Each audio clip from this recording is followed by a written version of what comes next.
Yeah, you see it? No, I don't see it. I think we're just live. Welcome to the Philthy Dad Pod, a place where three washed-up dads talk sports to the masses in between wiping asses. We are your hosts, Derek, Ryan, and Tom, and we got their beautiful faces back on the screen. I love to see that shiny head. I like to see the Christmas hats the Dio's always wearing. Fellas, how we feeling tonight? I'm feeling great. It's going to be another great show. Again, like, share, comment, subscribe. Again, it's going to be a wonderful show. I feel like there's going to be some beef here again. Big beef. I got beef right now. That light that is above Tom's head is shiny, and it's blinding me. Tom, how you feeling tonight, bro? Feeling fantastic. Can't wait to get this show going, and can't wait to go over these power rankings so I can argue with Derek some more. Ooh, I feel like Derek's about to disrespect the Cincinnati Bengals. Woo! If we see that, we're gonna get a little back and forth, which I like. All right, so fellas, there was some confusion, and I want to get clarity on this this bet that the two of you have partaken in. All right, so Tom has been riding the Bengals pretty hard, while Derek has been a non-believer. This led to Derek wagering his eyebrows on the premise that the Bengals would not win the Super Bowl. We later changed it to make the Super Bowl. So if the Bengals do not make the Super Bowl, Derek's eyebrows shaved off live on the show, right? And we got some interesting feedback. If they make it. If they make it. If they make the Super Bowl. Yeah. If they make it. Okay. Yeah. So if they make the Super Bowl, Derek loses his eyebrows. And we got some interesting feedback from some of the viewers. Somebody had told us that as you get older, once you shave your eyebrows, there's a chance that they don't grow back. So there's a chance. Derek ain't that old yet. Listen, Derek got good genes when it comes to those nice thick eyebrows. If they don't grow back, bro, I'm gonna feel bad. All right, but on the flip side, the Cincinnati Bengals have to win a playoff game. And if they do not win a playoff game, then Tom has to golf an entire 18 rounds in spandex. Nice, tight, ball-hugging spandex. But there's a gray area that falls in between. And that gray area is between the Bengals winning just one playoff game and actually making the Super Bowl. So if they were to lose in the divisional or conference round, depending on their seeding, if they get the first round bye and they lose in the conference championship, that's the gray area. Then if it falls in that gray area, both these knuckleheads got to golf a full 18 holes in spandex. And I have made an executive decision that will be hosted in April or May, and we will be throwing our first annual Philthy Dad Pods golf outing, to where these two on our first one will be playing potentially, hopefully, in spandex and possibly without eyebrows. But listen, now that gray area has awoken some bitch-ass tendencies in Tom, as 3 times this week when I was down at this job, this dude is talking about how I messed up the bet, you messed up the bet, and that's not what he accepted, but it's already posted, so I'm going to stick with it. And then he challenged me. He challenged me and said, Rye, why don't you take your beloved Lions that you think are going to make the playoffs, and if they don't make the playoffs, you jump in spandex with us? And I said no. Why? Because you're not going to fucking include me in your shenanigans, Tom. I'm not the one out here wagering. But then I thought about it. And my man raised no bitch. And I went in on this. So, but I am going to give myself a little bit of a favorable advantage. All right. So to that, I accept, Tom. If the Detroit Lions make the playoffs, I will take them winning at least one game. Right? If they don't make the playoffs, my bet is going to revert. So if they don't make the playoffs, I'm not losing because they don't make the playoffs. But I must predict correctly the entire first round. If I get one game wrong, I lose.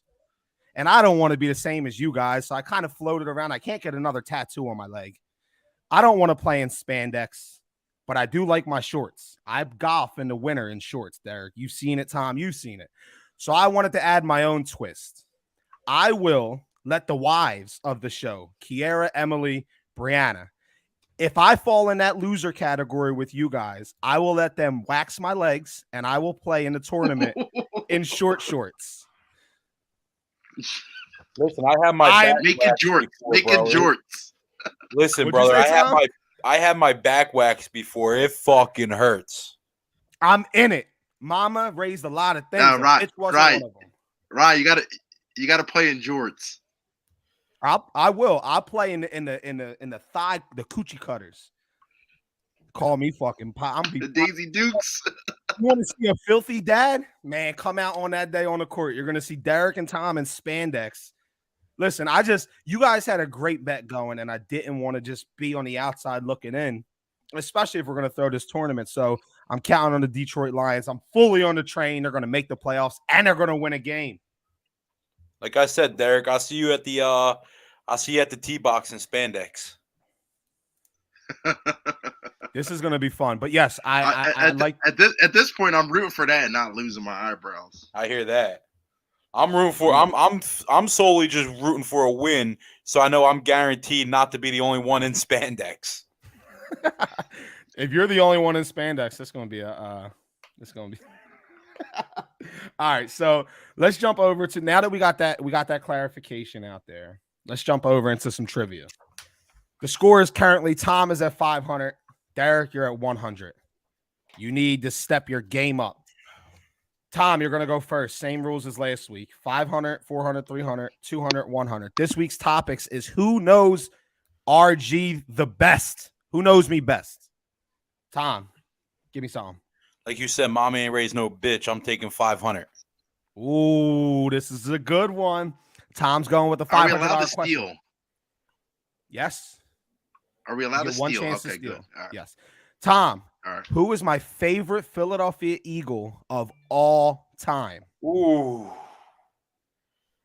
I'm not confident with you with this one. Derek, maybe. Not you, Tom. I don't know. And I've said this to you. I know I've said it to you multiple times because I remember I said it once and you were like, bro, how? You get 15 seconds. Ooh. Is he currently playing? No, sir. You have 10 seconds. I don't know. I'm going to go on a... I'll give you a hint. 5 seconds. Number 21. Pretty sure 21. I don't fucking know. Lito Shepard? I don't remember what number he wore. The correct answer. Oh, Derek, do you know the answer before I give it away? know what it is. Go ahead. He's a cornerback. I'm trying to He is a cornerback. I told you Derek would have a chance. You have 10 seconds. Bobby. He knows it. Dude, I don't know the last name. You probably texted to him. Brown. Bobby Brown. Taylor. I forgot his last name. It's Bobby Taylor. No Bobby points. Taylor. Bobby Taylor is my favorite Philadelphia Eagle. Bobby fucking Brown, dude. Look, Sean Simlin, my guy. Dude, I drew a blank, dude. I drew a blank. It's all good. What number was That was a Lito tough Shepard? one. 26. 26. All right, Tom. I'm sorry, Derek. That's me, baby. 400, 300, 200, 100. I got to catch up 400, please. All right. You should know this as you were a part of some of this. True or false? I was a starter all 4 years of high school baseball.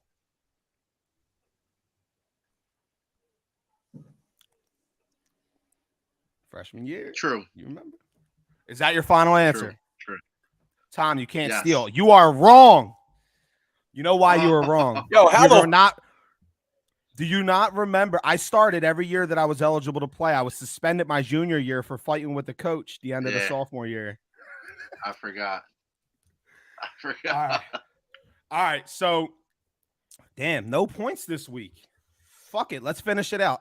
Tom, 300, 200, 100. 300. True or false?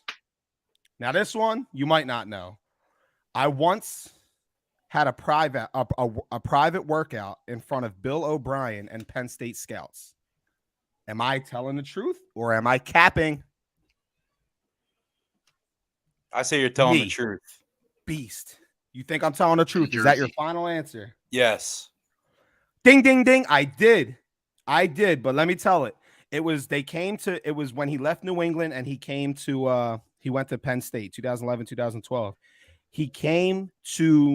I was playing for Furness in Philly, And he came there to look at the running back we had on the team was nasty. He was one of the best in the state. He came to watch him, and he told the coach, if you got like 5 to 7 kids to throw in there just to work out with them, boom. And coach picked me. So I'm in there working out thinking, oh, I got a shot. Nah, they're there to watch the kid Sharif.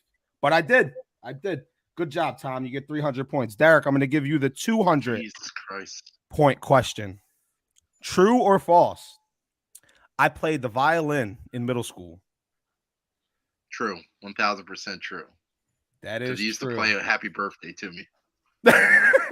All right, Derek, I'm going to give you the last 100. Whoa. You're losing, and Tom I'm too will far get it. behind. That doesn't matter. Tom- He had a chance to steal. I haven't even had a chance to steal yet. All right, give me 1 second. I'll make up another one for you for 100. This Derek, is horse shit. 100 points. Who is my favorite Philadelphia Philly of all time? Tom, you can steal if he doesn't get it. I'm going to go Ryan Howard. Good job. Ryan Howard. I knew the fucking answer to that one. Me and Ryan constantly argue about it. All right, Tom, I got a good one for you. Can you ask me like when your birthday is or something? I'm going to ask you a very personal question. Let's see how much you love us. Thomas, between my junior, remember, there's a little twist to Ryan. What's Ryan's middle name for 100 points? Oh, what the fuck? Ryan Michael Gallagher. No, sir. It's Jason. His middle name Anthony. is not Michael. Jason. Oh, you're talking about little Ryan. Who the fuck you think I'm I talking swear to God, that's what he said. it's named after what's the name's brother. Yeah, but I fucking I thought it was you I was talking about. no. All right, you both got 300 this week. Way to catch up. Get back in the game, D. We I need didn't to catch up. I'm still losing. Yeah, I'm talking about in this individual game. Oh man, I had the questions up. Okay, too. I didn't yeah. pay attention to that. All right, so let's jump in. Yep. We'll be back next week with some trivia. I fucking knew that. I'm gonna start asking some more questions, Tom. You better get your shit together. All right. The NBA has dropped 6 new awards. We got the Michael Jordan MVP award, the Jerry West Clutch Player of the Year award. I love that one. The Hakeem Olajuwon Defensive Player of the Year, the Wilt Chamberlain Rookie of the Year, the John Havlicek Sixth Man of the Year, and the George Mikan Most Improved Player of the Year. Derek, you want to give me any early finalists for the Michael Jordan MVP award? Michael Jordan MVP award. Up top of the dome. Mean, top of the dome. I gotta, and I mean, this is if he continues to trend the way he is. I gotta either Zion. I gotta go Zion. MVP. And just because of that, the way that team is just on the run, and if he just gets it together and starts scoring more, I feel like. But just in general on this topic, I love that they've done this. Yeah, because it's like we've always had the kind of the older guys, even with the logo. I think this is kind of gearing towards the logo, maybe becoming, either the Kobe Bryant, he'll be the logo man, or it's kind of giving the guys their flowers now while they're alive. Like we always had the debate of LeBron and Mike. One day it'll probably be the LeBron Player of the Year, and I love the little specs that they did on the trophies to kind of pay homage to the players' careers. Did you see the who was it? Evan Turner. They asked they asked Evan Turner what award they should name after LeBron, and he said, "Well, if they ever have another bubble championship, they should name that one after him." I was like, Evan Turner sounds like a hater, bro. Yeah, pretty much. But Tom, I don't think we had this one before. The Jerry West Clutch Player of the Year. That's a new award. Tom, who's the Clutch Player of the Year? Give me one. Who's the most lockdown clutch player in the NBA right now? Right now, overall body of work. Luka Doncic. Doncic. I can't pronounce his last name. Doncic. Yeah. I'm taking. You're taking. You get one shot. You get one shot. Contested pressure. Win a series. You're taking Luka. You taking Luka, Tom? It's Luka or Steph, but I think Luka has in his short career has had more clutch shots. pure. It's not Luka or Steph. You guys forget about that dude in Portland. Who, Dame? One of the most clutch Dame. shooters. Don't disrespect my guy. All right, but yeah, so we have some new NBA awards. We're gonna get. I honestly, I've been watching a lot of NBA. I can't wait to get into that. Football slows down. We're getting into the postseasons coming up. I know that's gonna be wild. But then after that, it's gonna be a whole lot of NBA, and I'm excited for that. Tom, Yo. speaking of excitement, you know how great it is. D, let me tell you something. Since you haven't been in a fantasy league for a little while, tell me how 3 weeks ago. I was 2 games behind Doug. I was 1 game behind Tom for the 1 seed after fumbling away a 2-game lead. 2 hottest teams in the league, Tom and Doug. They both lose in week 12. I win. The next week, Tom beats Doug. I win. And last week, all 3 of us win. I go into the last week needing to win and to outscore Tom by 40 points or more. It was 38. I outscored this dude by 70. And I win. And now he's playing this week. I took the 1 seed in his league. Tom, eat crow, bro. Eat crow. Yeah, and I lost. And I'm gonna rock on with my man Jerry Rice and be mad at fucking Shanahan for stop running your key wide receivers through the trenches. Listen, that's what they paid Debo for, bro. I know, but it fucked me in fantasy with the high ankle sprain. I love it because I think you're gonna win this week. And then I'm going. Your team is dog shit, bro. Your team is so bad. I don't understand how you won as many games as you did. Because my team isn't dog shit. Derek, would you like to grade the teams? Go ahead. Would you like to hear the teams? I got you. Well, yeah, I want to hear the start, and then we'll go from there. All right. So Tom's starting quarterback is Kirk Cousins. He's not even in the top 10. But he got Zeke, Ramondre Stevenson, Adam Thielen, Tyler Lockett, Dawson Knox, Devontae Adams, New Orleans defense, and Younghoe Koo. On the bench, he got Deebo Samuel hurt, and he got a couple bums on the bench. My squad, much better. That's squad. not even a playoff team, if you ask me. But it's not. It's not. It's a 9-win team. That's what it is.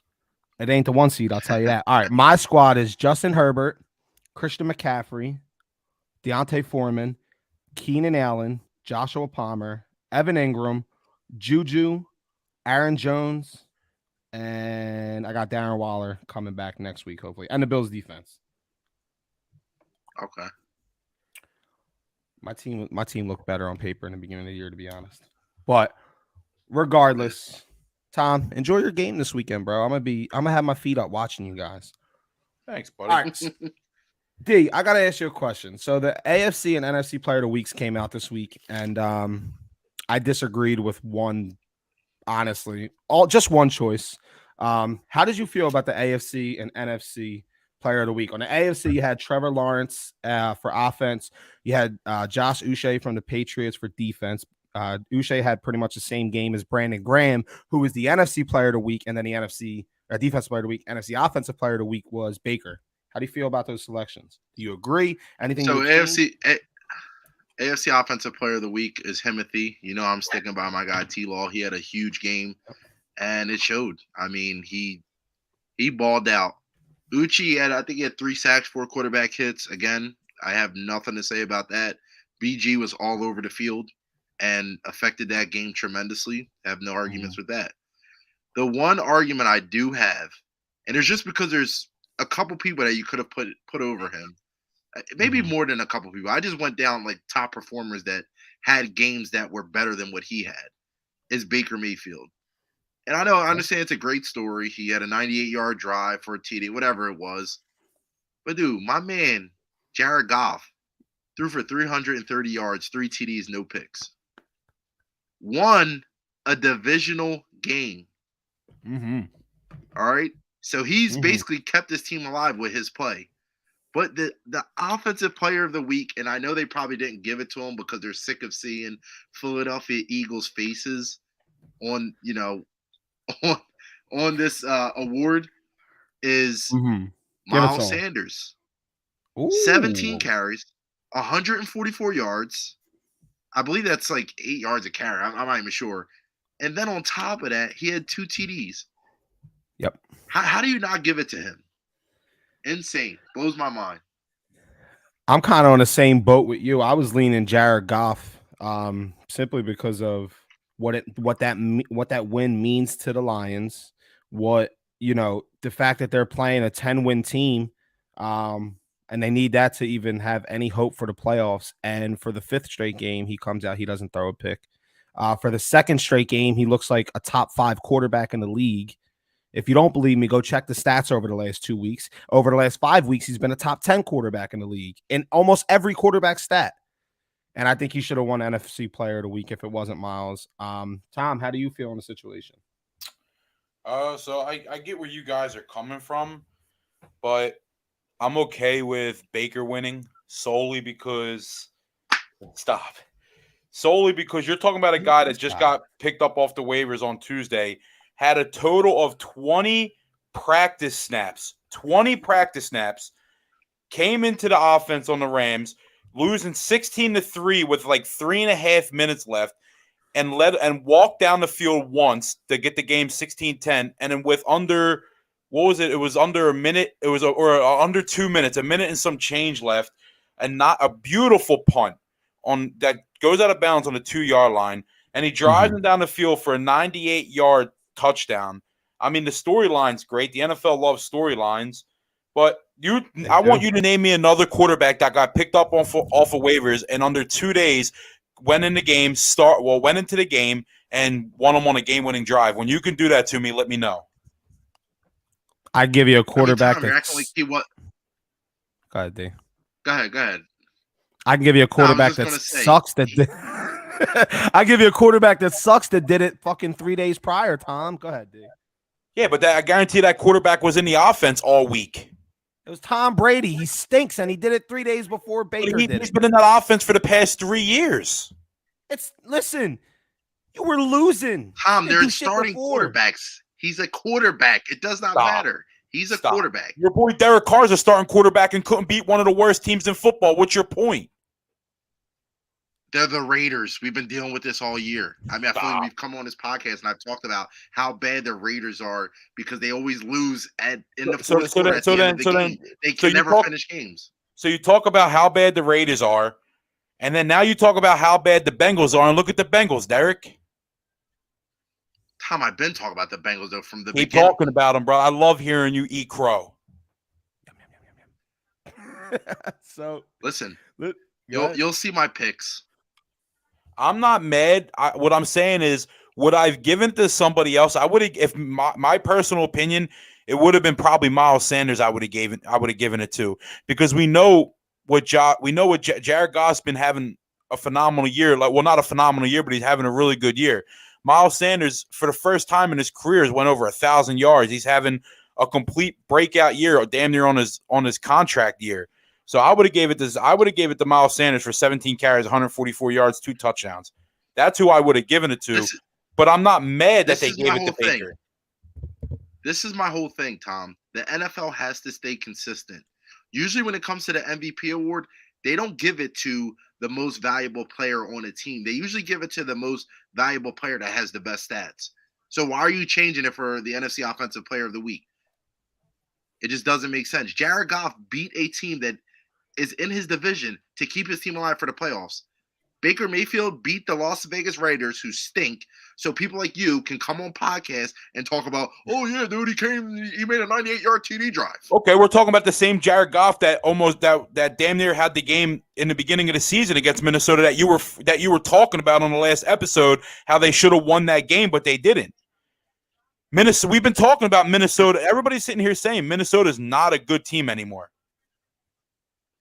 They're still a 10-win. But Tommy did it this week. This week matters, right? They're still one of the top teams in the second best team in NFC. Third in my opinion. But I don't want to diminish what Baker did, Tom. I agree that it's hard to do what he did. He came in, he exceeded any expectation. But I mean, at the end of the day, it's look, it was an impressive 2 drives, but I'm not saying the dude's the player of the week because of a storyline, and that's what it is. Did Brady win player of the week last week? No, he did the same thing. The difference is that this guy had 2 great drives, 48 hours within getting into the building.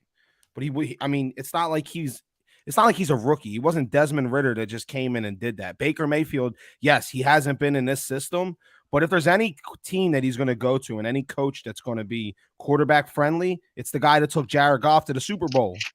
It's the guy that won a Super Bowl with Matt Stafford that nobody else could do.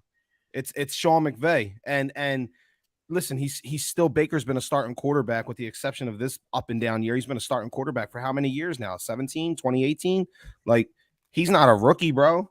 I'm not about to. It's like, I don't even know. It's like your kid. It's like your kid gets fucking bad grades. Your report cards are terrible.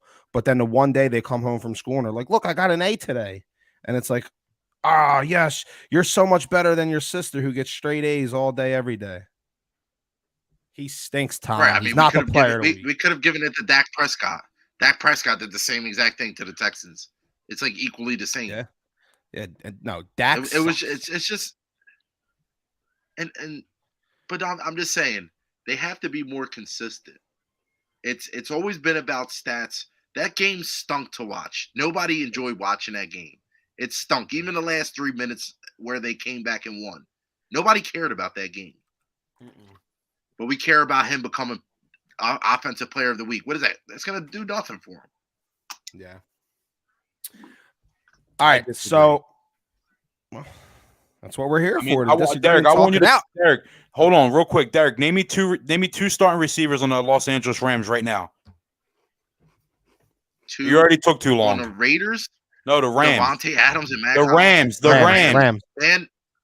Van Jefferson and I mean, I guess Cooper Kupp's out. No. Get Cooper Kupp out of there. Ben Skowronek. Exactly.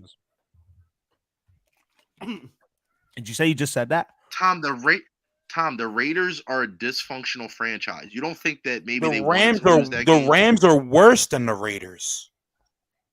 As far as dysfunction?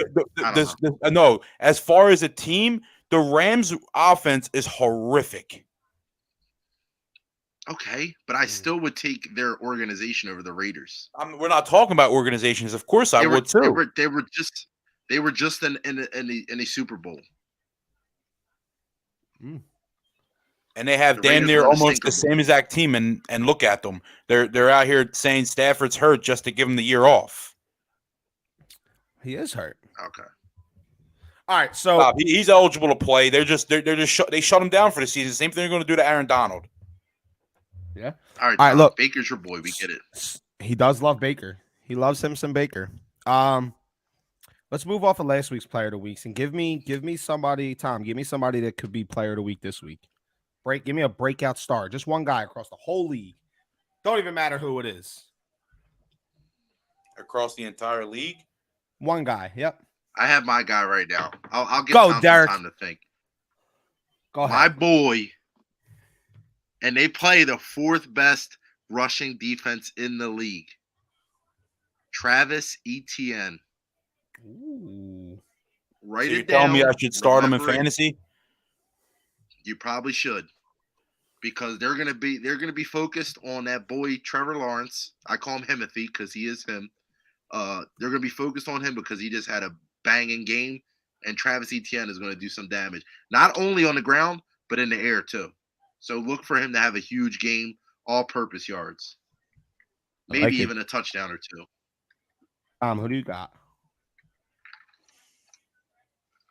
You need more time?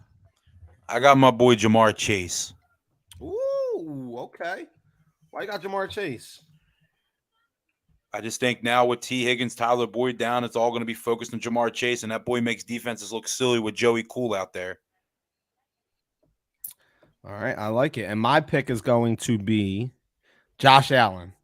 Out for revenge against the Dolphins, who have lost 2 straight games. I think he's going to have a monster game and quiet some people down, like myself, before we get to the playoffs, and maybe, just maybe, kick Miami into that Minnesota Viking range to where we know they're very good and they can be good, but at the end of the day, they really stink.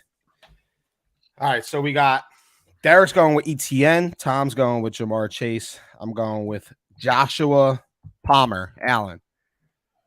All right, Tom, I want to get into the the power rankings. But before we do that, because of time, I want to have you jump into the San Francisco 49ers and the Seattle Seahawks. So the Niners are heading into Seattle where they're going to be going against 12 players on the defense the entire game with the 11 starters and the 12th man in the crowd. This is Brock Purdy's first road game as a starter, first road game as a player in the NFL. The one thing the Niners have going for them is two things. One, they win this game, they clinch the division. They lock it up. Two, Kittle's been playing great on the road this year in 3 games. In 3 games, he has 24 catches, 281 yards, and 3 touchdowns, in 4 games, 4 away games. Seattle allows the 5th most yards to tight ends this year. They have no Debo tonight. They're going to have no Debo for the next couple weeks. It's a division game. They're going into Seattle where no matter what, it's always a hard game to play. It's primetime football. Mr. Irrelevant Brock Purdy is going to get his first career loss tonight. Seattle is going to win this game. It's going to be a close game. You're going to see a lot of Nick Bosa, Fred Warner all over the field. But Seattle's going to win this game by a field goal. I ain't going to tell you the score because I don't know what defense is going to show up for the Niners. Well, we know what defense is going to show up, but what Geno Smith and the boys can do, all I know is I need Tyler Lockett to blow up. But besides the point, Seattle's winning this game by a field goal. The Seattle Seahawks, right? Yeah, Seattle Seahawks. D, who do you got winning this game? Is it Seattle too? So I hate to argue with I hate to go. I like to argue with Tom. I don't like to agree with him, but I am going to go with the Seattle Seahawks as well. And the reason why, I look at their front four. Seattle probably has 2 of the best younger quarterbacks in the league. So I feel like that front four is going to get more time to get to Brock Purdy, and this is going to be the most pressure he's seen, in a long time. And that crowd is going to get to him. That silent cadence, you have to be on point with that stuff. So I see them having a lot of ticky-tack, penalties, and the Seattle Seahawks are going to win by double digits today. Ooh. Double digits. What? And look for a big game from Noah Fant. Okay. Well, I just like to touch base on your Seattle point with their best back four. They got one of the lower graded coverage grades. They're actually bottom 10 in the league, according to PFF. And I love me some PFF. But I mean, hey, we'll see, right? I cannot believe it's like the scripts just keep flipping, D. It's like when I don't believe in the 49ers, you do. But when you don't believe in the 49ers, I do. Damn, everybody's on the Niners losing tonight. Fuck it. I'm about to join you guys. Nah, I'm not joining. San Fran's going to win this game. I don't know what the hell y'all are thinking. Mr. Brock Purdy is about to go out there. Tom, what'd you say about tight ends against Seattle? They do good or they don't? No, they do. Well, in away games, George Kittle's had great game, 4 away games that he's played, and Seattle's defense is like 5th allowed in tight end yardage. All right, so here's my question for you, and this is not anything to do with the podcast. This is just you helping me. So, in my starting lineup in my playoffs in BG, another one that I'm in and you're not, like that. Brandon Ayuk and George Kittle, I got in the starting lineup. So Kittle or Njoku? Njoku's going up against Baltimore. Kittle, but Woolen's going to lock up Brandon Ayuk. Okay, so Ayuk, you would take. Well, my only options are Isaiah McKenzie, Jahan Dotson, or Alan Lazard. And Lazard's going to go. Huh? I'd keep Brandon Ayuk just because. Yeah, I think Purdy's going to be in desperate times, like Derek said. I think the pressure's going to get to him. He's going to throw the ball up to him. You're going to see a lot. You're going to see the true rookie mistakes from Brock Purdy tonight. Like Derek said, the pressure's going to be unreal, and you're going against probably, arguably, one of the loudest stadiums other than like Denver, Philly, and Kansas City. And these boys, I mean, they're up. I mean, they're fighting. The Niners, the Seattle knows that the Niners win this game, they win the division. Literally, if they win tonight, they lock up the NFC West. So the Seattle knows that. Seattle's not letting that happen in Seattle, I don't think. I don't think they got a fucking choice, Tom. It's not about what you want to let happen. Let me tell you something. You know, as good as Geno Smith has progressed this season up until a couple weeks ago, as steep as that progression was, it's been as steep as the regression has been. And he's been regressing against teams that don't have defenses like San Fran. And I'm supposed to believe on a short week, this ain't about Brock Purdy. You guys are worried about the wrong thing. This ain't about wooling on fucking Brandon Ayuk. This is about that defense going against Geno Smith, who's looked very average as of late against defenses that don't nearly stack up to what I think is the best defense in the league. They got the longest active win streak at 6 straight, so they're the hottest team in the league. Their defense hasn't allowed more than 16 points since week 7 when they lost to the Chiefs. Seattle's lost 3 of their last 4, and not only has their rush defense been shit as of late, so that looks good for McCaffrey, but their rushing attack with Walker and his injuries, that's part of the reason why Geno has been struggling like he has, honestly, because that Russian attack is just not, it just hasn't been what it was. But I'm very glad that the two of you are going on Seattle and not San Fran, because I feel like this is a game I could catch you guys in. And considering I'm 3 games behind Tom and 7 games behind Derek in the pick'em pools, I need to make up some ground here. And I think Kenny Walker's back. Well, that's definitely going to give a boost to the offensive output by them, but I still don't know if it's going to be enough. All right, so before we jump into the other games, Vegas thinks that the Niners are going to win too. They're 3-point favorites, which really means 6 points because they're playing away. So, I mean, that defense is serious. So even Vegas believes in the defense. And again, I've been on them all day, but I feel like this is that letdown game that they're going to have. It could be. It absolutely could be. And I don't know. I don't see it. I'm not a big believer. But there ain't. I think that kid realizes when you're drafted, which, by the way, I think is one of the wildest things that they still do, is that they draft this dude and they introduce him as Mr. Irrelevant. But when you get drafted and you're up on stage and they call you Mr. Irrelevant in front of a national crowd, and then you get in and you do everything that you do, and what he's been doing is making the short throws. He's been making the short throws. He's not out there bombing on people and dissecting defenses. He's putting the ball in the hands of his playmakers, and he's letting that defense put him in some very good positions. So if he continues to do that, there ain't no spot that's going to be too big for him. This team went to a Super Bowl not nearly as good as they are now a couple years ago with Jimmy G. Like, you don't have to be nothing spectacular to be good in this system. I do think Seattle covers the spread. I think it's a close game, but I'm definitely going San Fran. All right, so let's jump into our power rankings.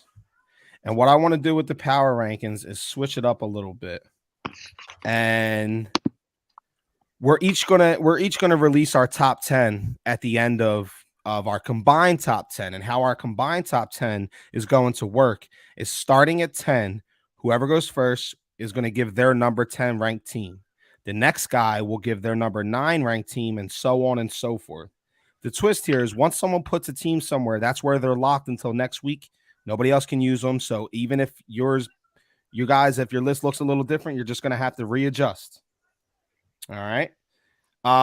And none of our rankings have really been the same all year, so it's going to be a little bit interesting on seeing the teams where we agree, we disagree.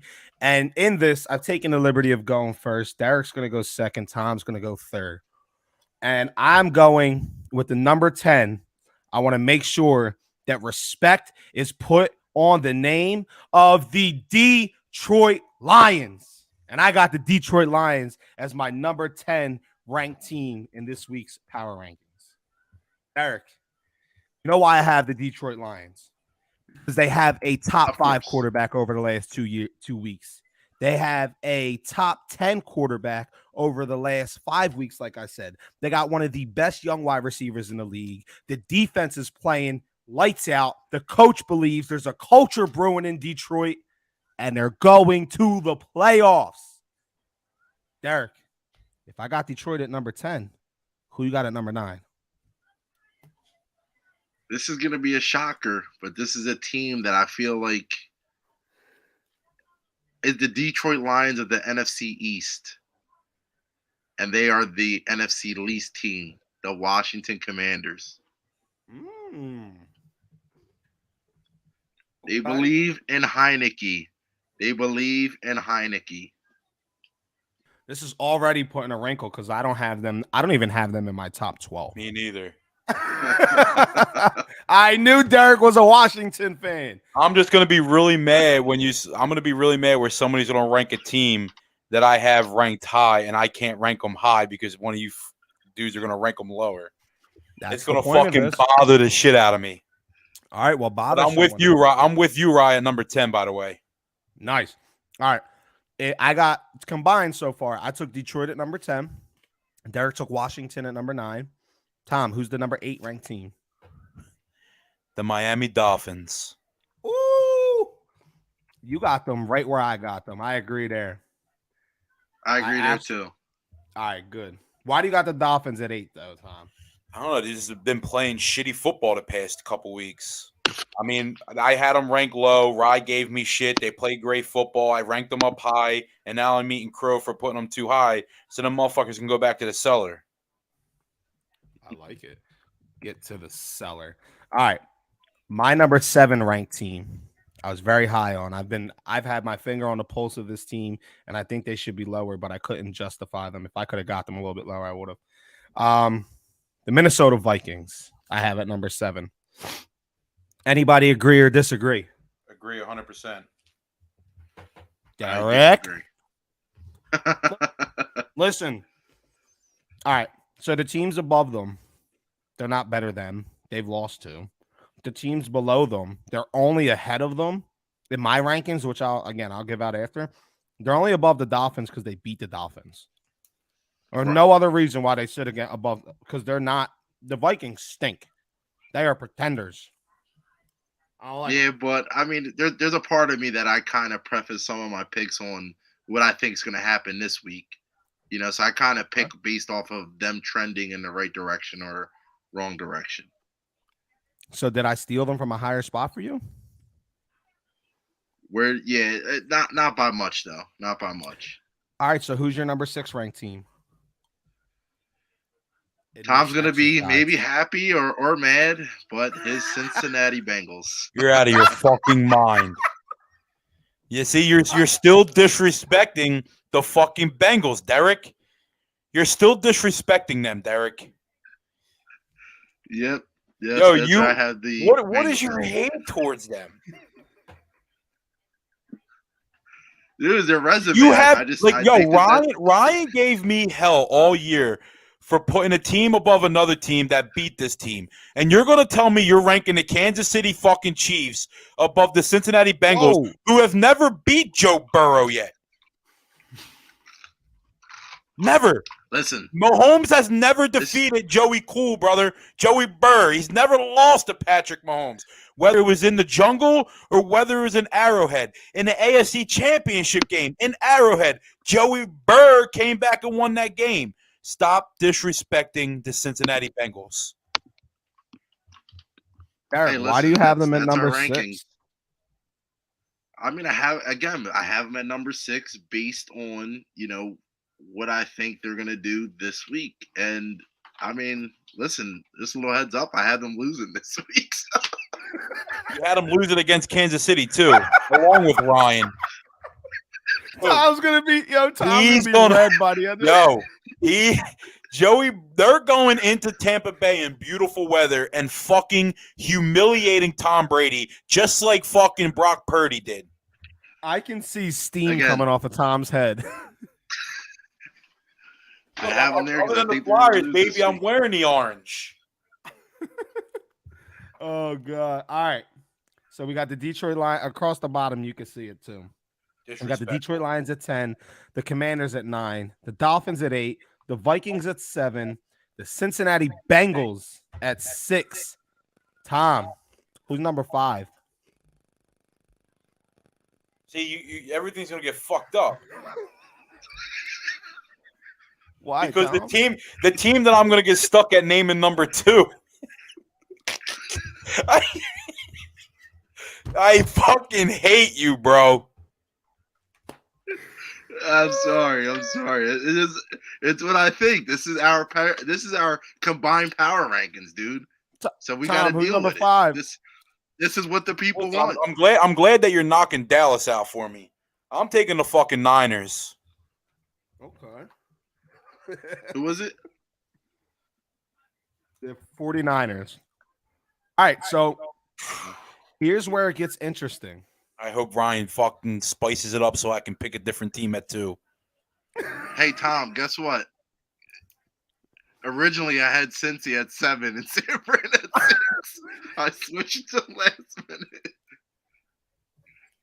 I didn't want you to have a heart attack, so I switched them. So I mean, at least I bumped them up 1 for you. What? I'm gonna fuck around and put the Eagles at number 2 now. Why? And make Ryan have to pick some bullshit team at number 1. That would be so fucked up. You're gonna see the Houston Tech. I will not. If I gotta pick a Texas team, bro, you're gonna see the Texans at number 1. Cause if you want that, do it. I will not be the person with the Cowboys tattoo on my leg to put them at number 1. I'm with you. I need your help here, Ryan. So go ahead. You need my help? I don't know if I got much help for you, Tom. My number 4 team is the Buffalo Bills. Ooh. They are back to being at the top spot in the AFC. They're starting to play better football. I think they're going to beat the shit out of the Dolphins this week. I'm on board. And yeah, I think that Buffalo has gone through some of the worst of this season, and I feel like they could turn it around and get the shit righted. It's interesting because we only have, with me taking Buffalo at number 4, we only have 3 spots left, and we have the Philadelphia Eagles, the Dallas Cowboys, the Kansas City Chiefs. We still got the Ravens that are floating around. I mean, they're not going to be in the top 3, but we'll see. Derek, who do you have at number 3? The Philadelphia. No, I'm kidding. Nah, number 3. I have the Kansas City Chiefs. That's my actual ranking. I can't help you guys out and put Dallas number 3 because you put the Buffalo Bills, who I have at number 2, at number 4. So I got to go with Casey. I got to stick with There's my only gut. one team That leaves Tom with the number 2 That's pick. the fucking. All right. You ready? God. You ready for my number 2? The LA Chargers. I knew you were going there. I had no fucking choice. He said, I'm not putting the Cowboys at 2. Oh, my God. Yo, Dallas. No wonder why Dallas fans don't fuck with us, cuz no matter what I try to say to them. All right, number one is going to be the Dallas Cowboys. Number 1 is going to be the Philadelphia Eagles. We all knew it. So our combined top 10 rankings go. Let me put this here. I can't believe Commanders. The Commanders threw a fucking wrinkle in there. I don't know. Commanders. I don't know where they're 10. Baltimore 9. Commanders. So why didn't you put Baltimore at 9? Because he's a fucking Redskins fan. I told you this, right? Because I like the Commanders over the Baltimore Ravens, I think. Yeah. All right, so Cincinnati Bengals, number 6. That's a great spot for them. Yo, Tom is gonna blow a gasket. All right, so Tom, look, you really put the Los Angeles Chargers number 2? I thought you put the Rams at number 2. No, he put the Chargers, bro. He doesn't want Dallas there. That's disrespectful. All right, so that is disrespectful. At number 10 combined, we all have Detroit. In my power rankings, Detroit is my number 10 team. Tom already said that Detroit's his number 10 team. Derek, who is your number 10 team? The Commanders. Okay, he did say that. All right, combined at number 9, we have Washington. I have Baltimore at number 9. Tom? I have the Chargers at number 9. Derek? I have Baltimore at number 9. Okay. Combined, we have the Dolphins at 8. I got the Dolphins at 8. So do I. I do as well. All right, across the board. Number 7, we got the Vikings. I have the Vikings. Tom, I have the Vikings. Derek. I have the San Francisco 49ers. Okay. At number 6, we have the Cincinnati Bengals. My number 6 team is the San Francisco 49ers. Tom, who's your number 6 team? I got Dallas. Okay. Derek. I have the Cincinnati Bengals. I have the Cincy Bengals roar. At number 5, combined, we have the 49ers. I have the Chiefs. Tom, I have the Niners. Derek. I have the Vikings. Ooh, okay. Number 4. Because the only reason why I have the Vikings is because I can't be a hypocrite and say the Vikings are not good because of the teams that they beat. When I mean we beat up on some pretty bad teams. So Yeah. I'd be a hypocrite saying, oh, well, I'm not going to pick the Vikings because they haven't played anybody and they lost to bums. And the Eagles, we played, similar competition and we lost a bum team and the Commanders, if everybody wants to say. All right, so number 4, we got the Buffalo Bills. I got the Buffalo Bills. Tom, I got the Chiefs. Derek. I have the Dallas Cowboys. Okay. Number 3, we have the Chiefs. I have the Bengals at number 3. Tom, I have the Bills at number 3. Derek. I have the Chiefs at number 3. Tom, where's the Bengals at on your list? Number 2. I have combined. Oh we my have the God. combined. We have the Los Angeles Chargers at number 2. I am as unbiased as I can. I actually have the Dallas Cowboys at number 2. Tom, I have the Cincinnati Bengals. but they're at 6. Nah, they're at 2 on my list. Fuck that list. Who do you got at 2, D? I have the Buffalo Bills. Nice. All right, and one's across the board. We got the Philadelphia Eagles. Whew. I knew that there was gonna be. I like that because I was like, yo, this shit back and forth with the Bengals. I already know Derek's about to give this dude hell.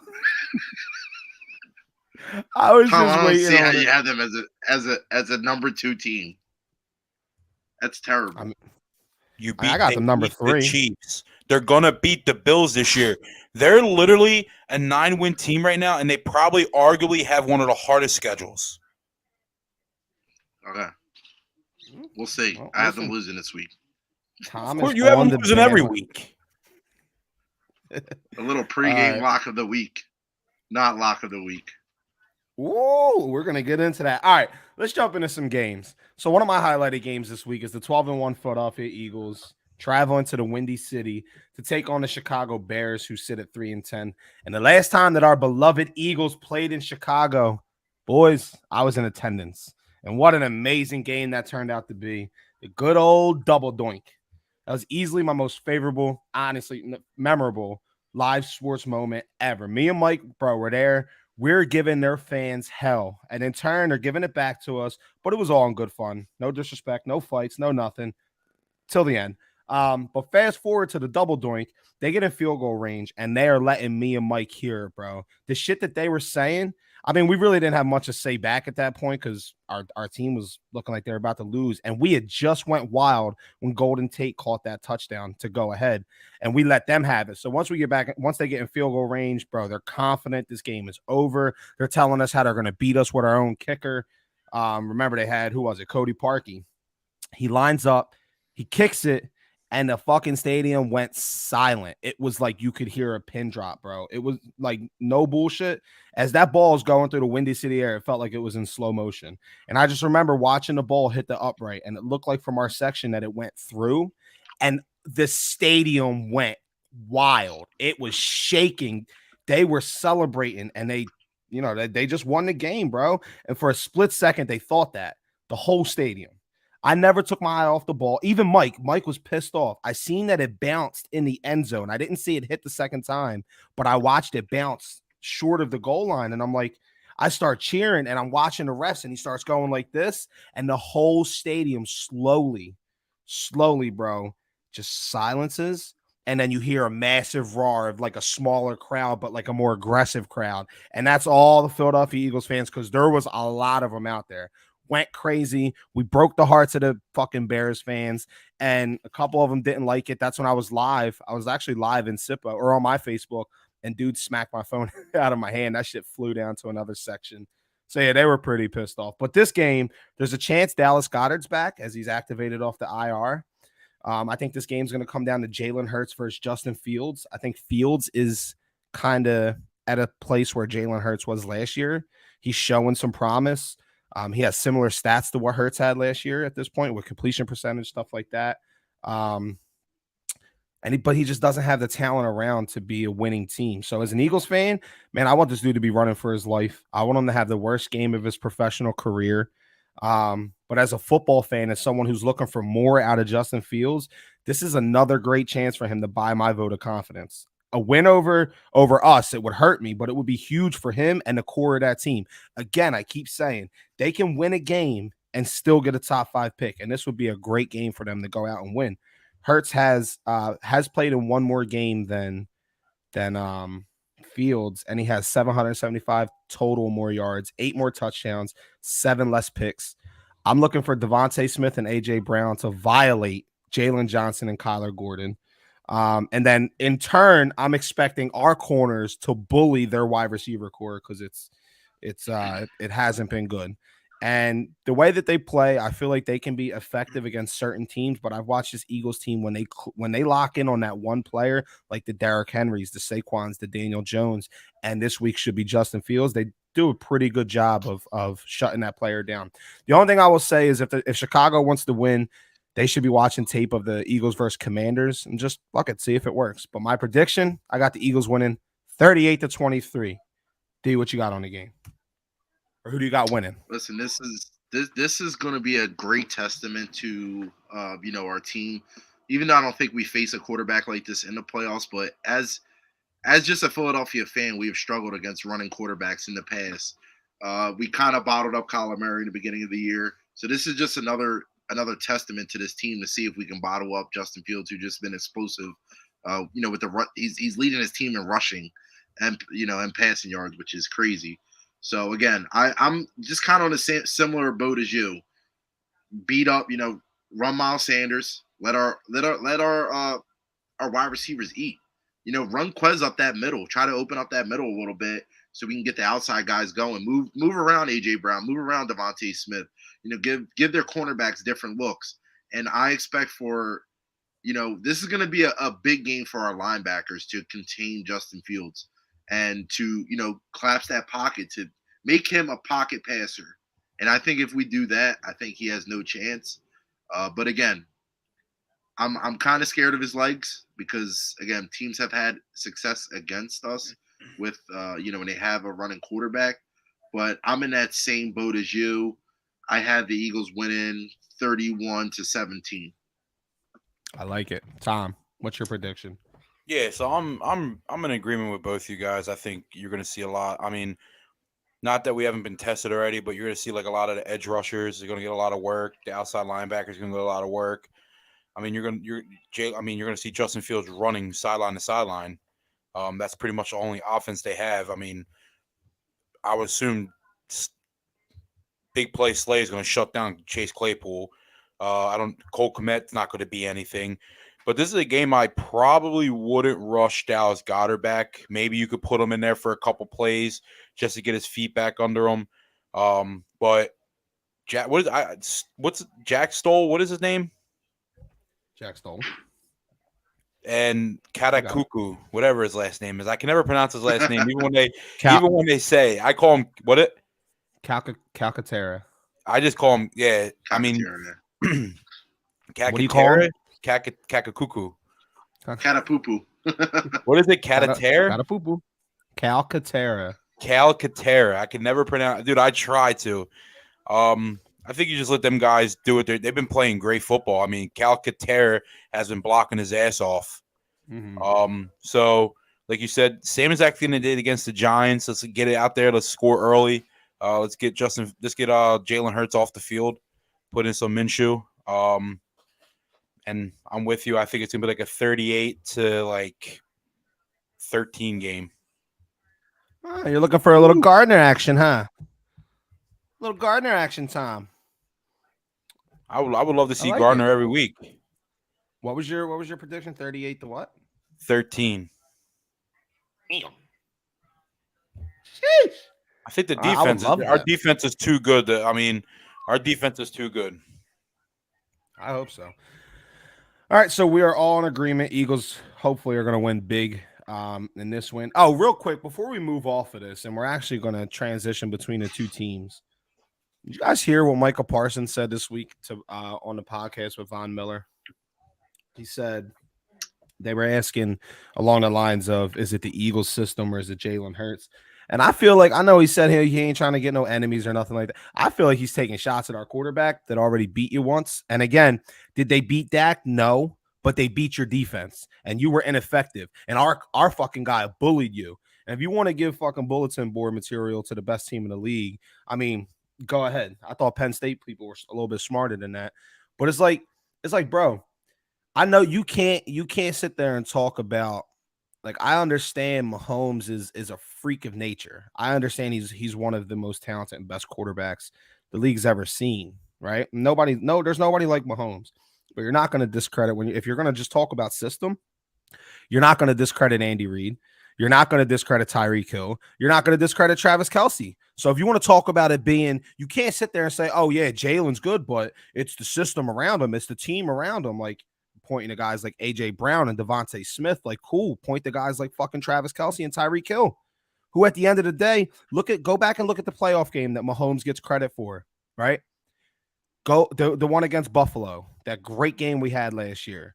The play to Tyreek Hill, he threw a 5-yard slant that Tyreek Hill went 80 yards or 70 yards on. Mahomes didn't do nothing there, and he gets all the credit, right? And then Buffalo scores. He hits Gabe Davis after Josh Allen goes down. And then the next, when they get it back with the 13 seconds, he runs a play, and it doesn't do much. But then that play, he comes back. Travis Kelce comes in. He talks about it on his podcast. He came back into the huddle and was like, yo, I'm going to do that again, but I'm going to break it inside and hit me. Like, okay, he made the throw. I get it. But other tight ends, their backup tight ends ain't making that. There's like 3 or 4 tight ends in the league that are making a call like that, an adjustment like that. And there's only one Travis Kelce. So if you're going to turn around and try to discredit Jalen Hurts because of his system, because of his coach, and because of the players around him, and then turn around and say that Mahomes got a system around him too. Are you going to talk about Josh Allen? Well, what was Josh Allen before Stephon Diggs got there? Anybody got anything on how good Josh Allen was? He had potential, but he didn't take off till Diggs was there. Pisses me off. Yeah, so you know what? I didn't hear it. I kind of read up on a little bit of it, but on my phone today, not even that long ago, ESPN alert popped up, and it just had Micah Parsons in quotations. Yeah, they hate me now. Micah, listen, I think you're a great player. I wish you nothing but success. I hope you have a fruitful career, that you're in the Hall of Fame at the end of your career. But I didn't hate you before the statement. I hated you. I mean, I didn't hate you after you made the statement. I hated you before because you were a Dallas Cowboy. Yeah, you got And drafted I for the actually wrong kind of right, and I kind of actually love you for this now because we've been having such a great season that the Cowboys haven't even been on my mind. But all this did was just reignite that flame that was that's always been there in my fandom career. That I forgot I hated the Cowboys for a second because we were having such a great season. So I actually am happy that he made these comments, and I love that he made them before he played us. Because if he beats us, kudos to you. Way to back up your talk before we even play you. But if you lose, you have to sit there and do what I do when I always pick against the Cincinnati Bengals, and you're going to have to eat crow. And I think Jalen Hurts is going to destroy them. And I'll go into further why I think the Eagles are going to beat them. This is some of the reasons why I think the Jaguars are going to beat the Cowboys this week. Mm-hmm. How do you feel, Tom? 100. Listen, he's a great player. He's probably, I think he is the best defensive player, but Now I got 3 words for you. Fuck Micah Parsons. I mean, that's why. Did you see what Jordan Mailata came out and said? I love it. The way that hurts and the way that Mailata responded. Go ahead, Tom. I don't want to steal. He I said, love it though. He said, I'm going to worry about the Chicago Bears this week, mate. Worry about this game. Micah should worry about his game this week too. Mailata said, I don't know who the fuck they're playing. Part of my language. Just worry about who you got this week. That's how we do it here. And then the great thing about it is all this is because both teams are going to win. I think both teams are going to win. I do think that Dallas got a chance to drop one, but I think both teams eventually, I really do think that they're going to win and they're going to go into this game. And this is going to be like, I can't wait, but I can because even fucking Jalen Hurts, bro, when they're coming at him and they're talking about, oh, what do you think about Dallas this, Dallas that? He's like, not one time did you guys ask me about Chicago. They got a good team over there, and we're playing them. And I love it. And it's like the Eagles, it's like the people around the Eagles are trying to get them to look other ways. And they're just like, no, Mailata and Hurts. And no, we're focused on Chicago. We're not overlooking this team to where the Cowboys, they're so worried about what the fuck we're doing. It's not worried about us. You know who they remind me of? Ryan? Who? Smarty Jones. They just got the blinders on, baby. And they're just looking ahead. They want to win this fucking race. All right, well, take us into that, Dig. Take us into the Dallas and Jacksonville breakdown.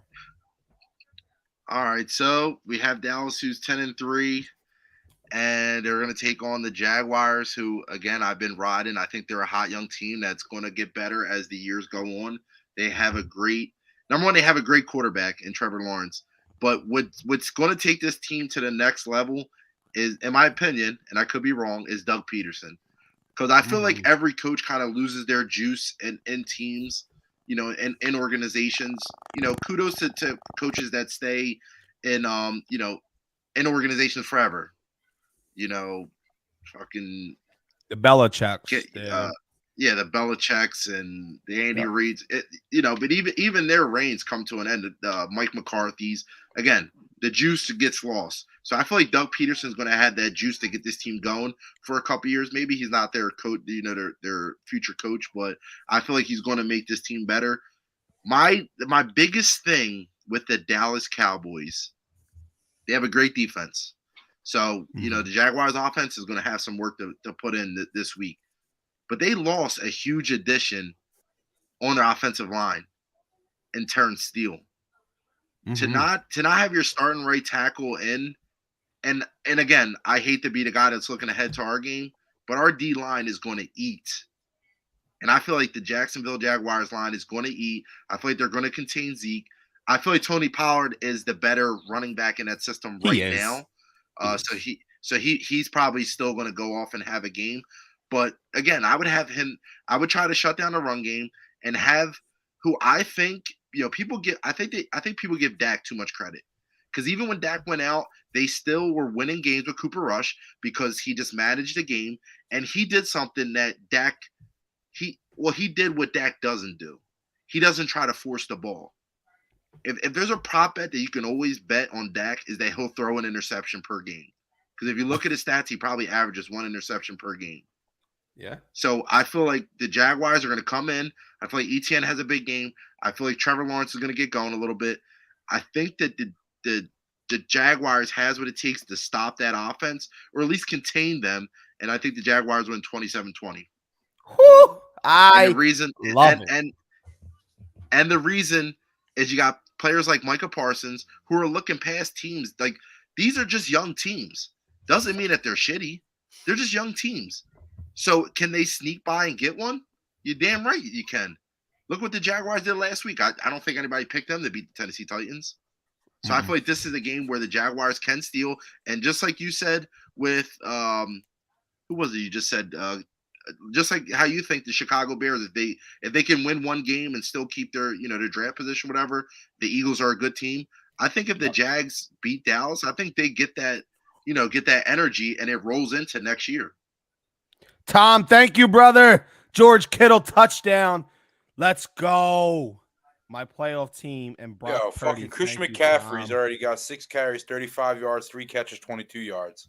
Yes, sir. I told you he just puts the ball into his playmakers' hands. All right.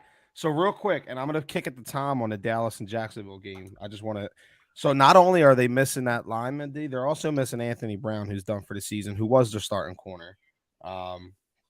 And then as far as the Doug EP, I disagree. I think Doug EP is the quarterback, is the coach of the future for them because, listen, we remember Doug EP came in here and he went 7-9 his first year with a young quarterback, and he brought his culture in, and it worked. And the next season they won a Super Bowl.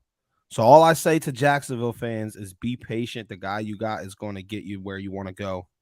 And that's to the playoffs first. I don't think it's going to be this year. I think it's going to be, they have a chance still, but I think next year is a good breakthrough or the year after. But I feel like we always say that about the Jags. I'll take the Cowboys winning this one simply. Go ahead. Go ahead. Just finish your statement. I just want to jump in right before time goes. So the thing what I like about these young teams is they're like the coaches they have, like the Dolphins. Who's that? Mike Daniels over there. Yep. You have Dougie P, who's kind of that player coach. You have Nick Sirianni, player coach. The young, I feel like the younger generation of players needs coaches like this. They don't need the Belichicks of the world, and the coaches like Nick Sirianni and them. They actually make the players feel like it's you guys that are winning. Yeah. Belichick, I feel like he took more of the praise than he should have. Like, dude, when you lost Tom Brady, you stunk. Like, it is what it is. So I feel like these younger generational players, and I feel like they need those type of coaches that are like, yo, listen, guys, you are the ones that are doing it. Let's keep going, especially with young quarterbacks. Yeah, I agree. But I am taking the Cowboys to win this one. Tom, who do you got? I mean, the safe bet's definitely the Cowboys. But you ain't safe, Derek. I mean, you're going into Jacksonville. If any team knows the Dallas Cowboys, it's Dougie P's played against them. He knows them. So I hope Jacksonville wins. I can see Jacksonville winning, but I do see a tight game, like a 24-21 type game. I got Dallas winning. Boo. Which is going to make next Saturday night so much more sweeter. I can't wait for that game. Or next Saturday afternoon, I should say. That game is Christmas is going to be great. But that's the thing is, like, I keep telling these Cowboys fans, I argue it, like, you guys could beat us on Christmas Eve and it's still not even matter. We got to win 2 games. We got to win 2 games. We got to win this. We got to win this week, and we got to win one of the next games. Yeah, but locking up the number 1 seed against Dallas would just make Christmas that much better. Oh, it would. Hell yeah. Could you imagine giving that as a fucking Christmas present? But then we got 2 games at home against the Saints and the Giants. I mean, you got to win one of them. The Saints game is going to be huge. I don't think the draft pick, yeah. Yep, exactly. Which is why I'm still skeptic. Like, even if we lock up the number 1 seed against Dallas, how much does Sirianni play the starters against New Orleans? Well, I'm more worried about this. That's a tough question. Do you care more about the playoffs this year or your future? Because if you get out of the top, if you fall out that top 5, talent's a little bit different. Tom, lead us into the team that Derek keeps disrespecting. Give me Bengals and Bucks. Disrespecting the Cincinnati Bengals heading into Tampa Bay. Bengals won their last 9 out of 11 games, Derek. They won 9 out of the last 11 games, Derek. The hottest team other than the Philadelphia Eagles in the NFL. The Bengals know if they win and the Browns beat Baltimore, they're back in the number 1 in the division with a matchup still to be played against Baltimore week 18. Bucks are still a top 10 defensively in points per game, only allowing 19.5 points per game. No Hayden Hurst. T. Higgins is limited at practice with a hamstring injury. Tyler Boyd is limited with a finger injury. The last 3 games, the Bucks only averaged 13.5 points per game scored, which is the lowest in the NFL. Same time frame in the last 3 games, the Bengals are allowing the 6th fewest points per game.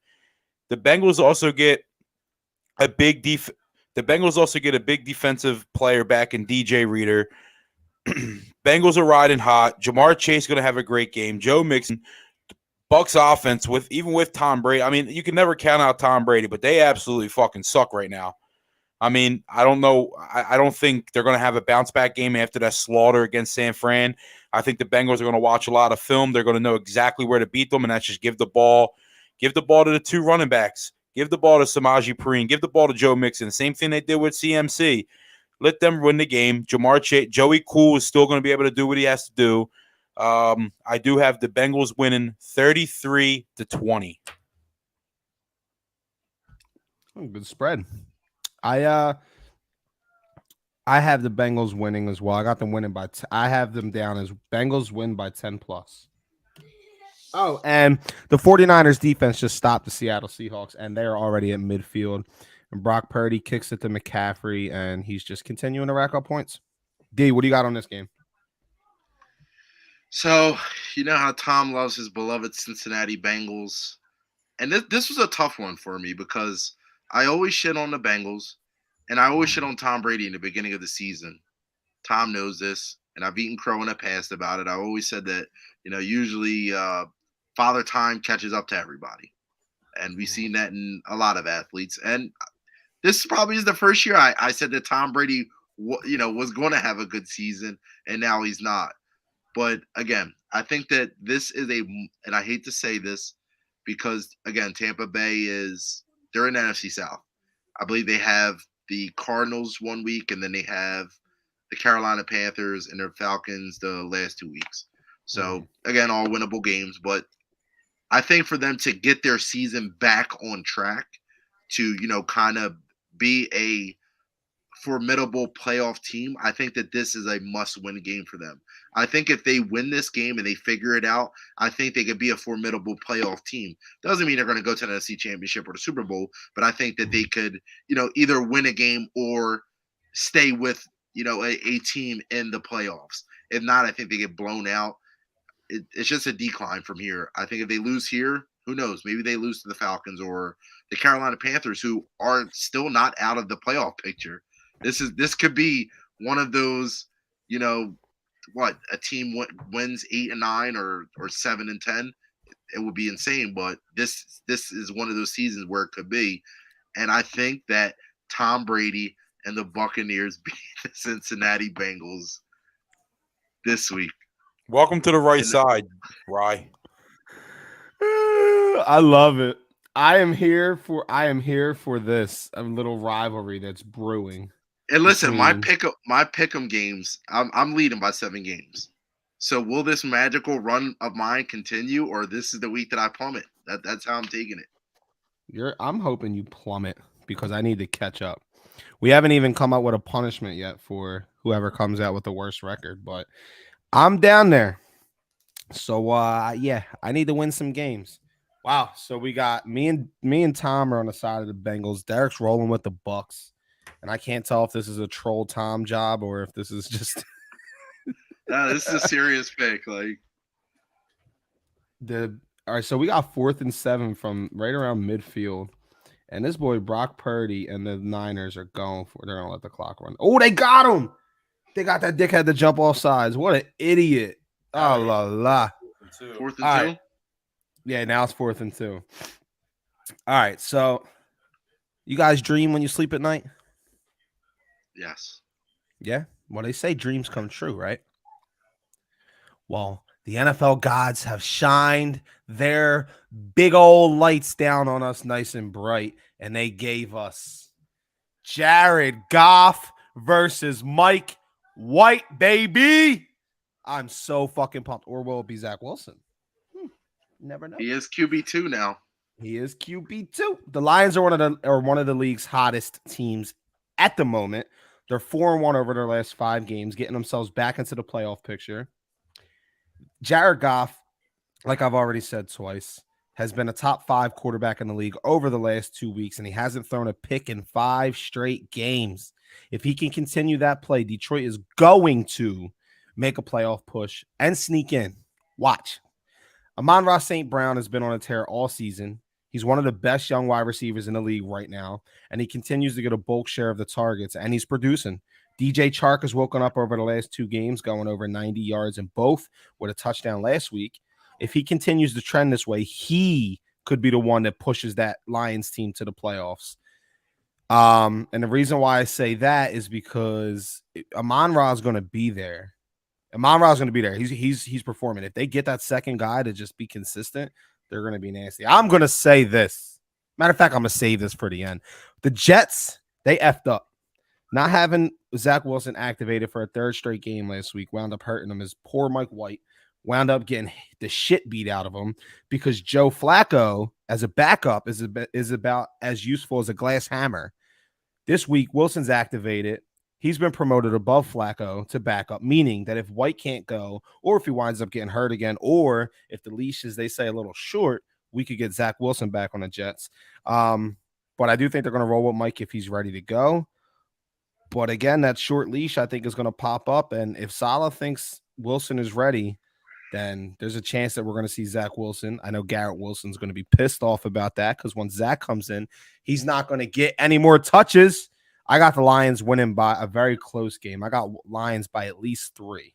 I don't think any more. I think 3, 2, or 1 is going to be the spread of that game. And I'm going to go on record right here, right now, to show Tom again the size of my nuts. Tom, you want to know how big my nuts are?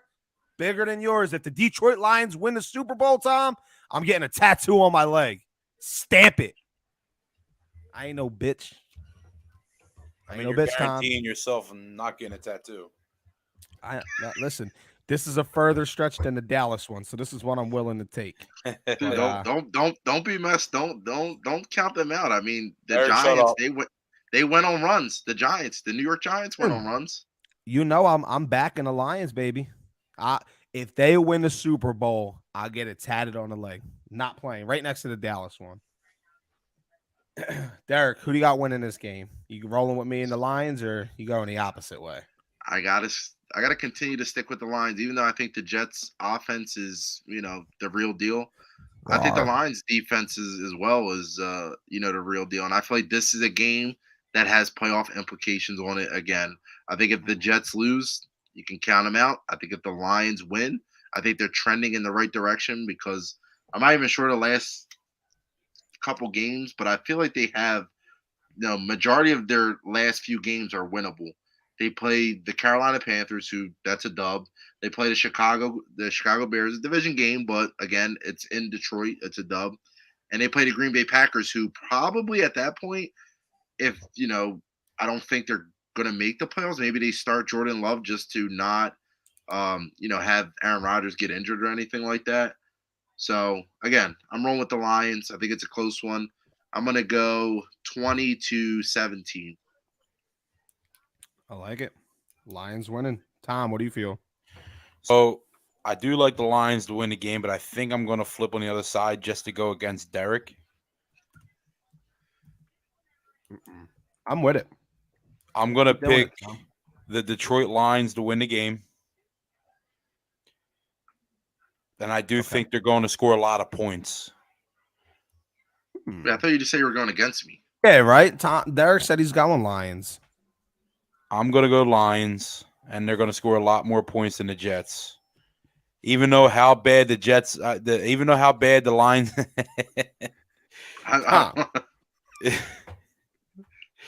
Get your head out of your ass. Are you going opposing of Derek, or are you saying the same thing? I'm fucking around. I'm going with you guys. Tom, you sound like Micah Parsons right now. Your eyes are just on me, like you're worried about me, brother.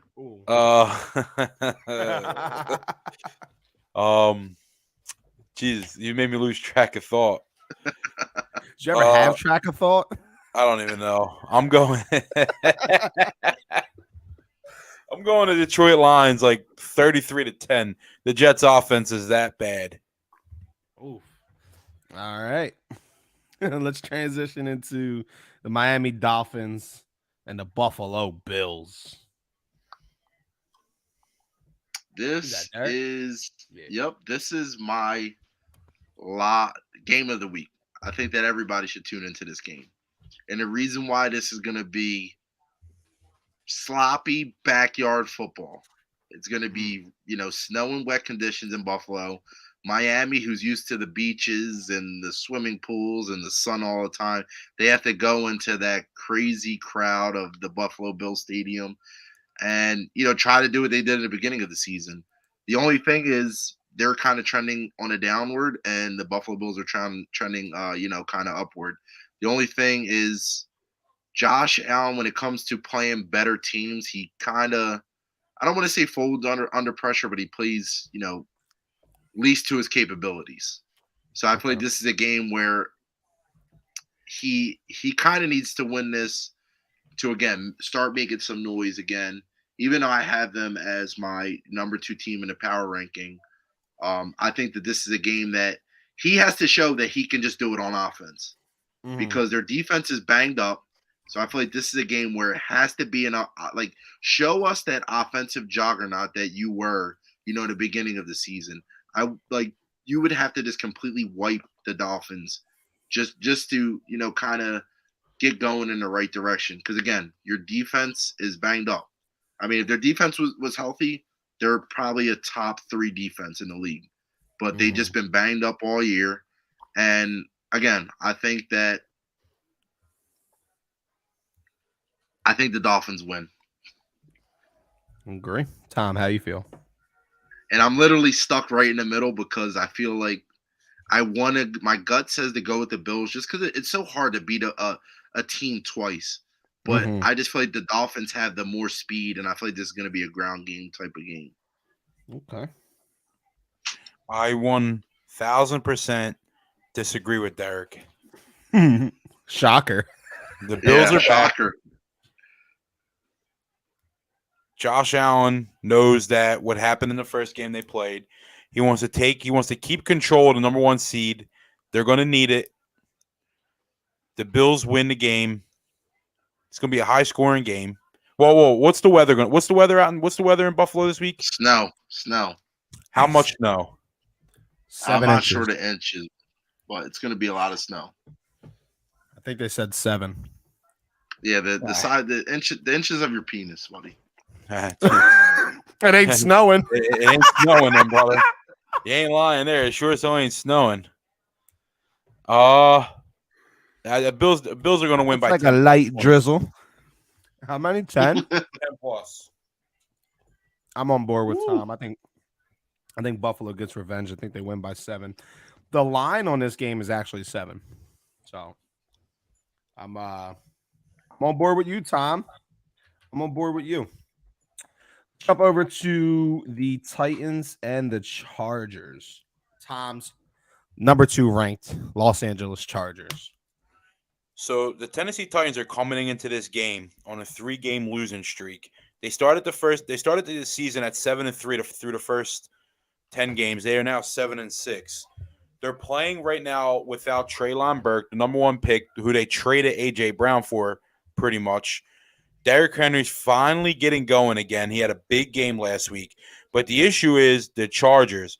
They finally this year they got Mike Williams, Keenan Allen, and Joshua Palmer all healthy for a game where Herbert threw for 367 total yards.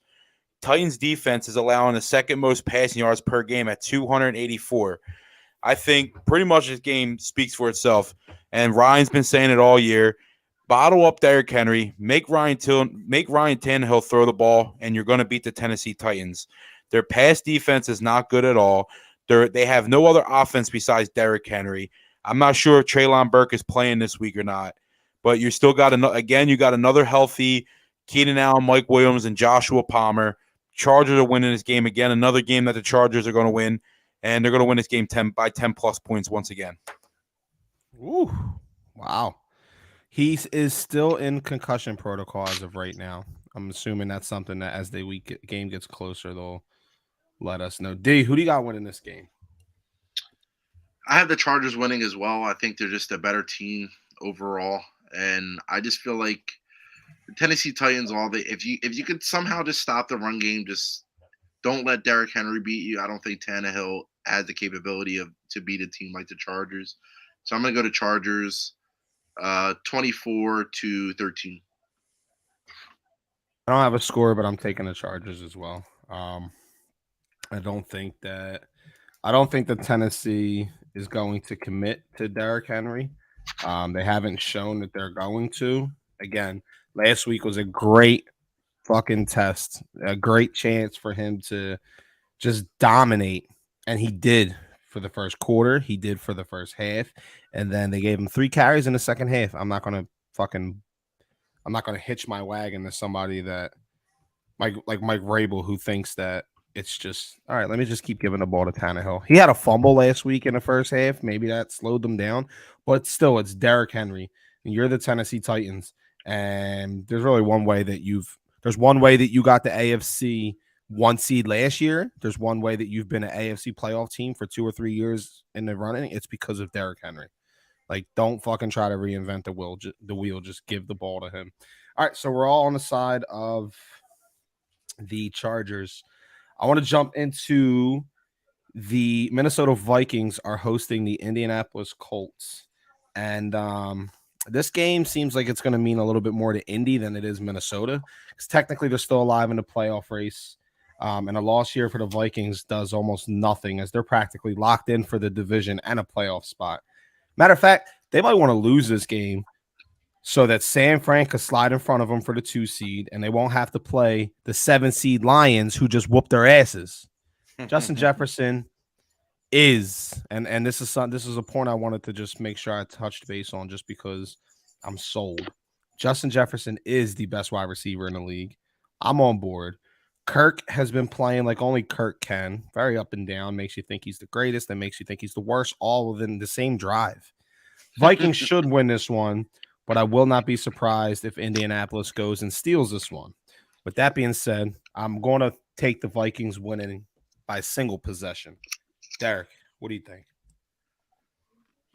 What I think is that you've been a guy that's been rolling the dice for a majority of the season when it came to pick'ems, and I feel like you took a lot of safe routes.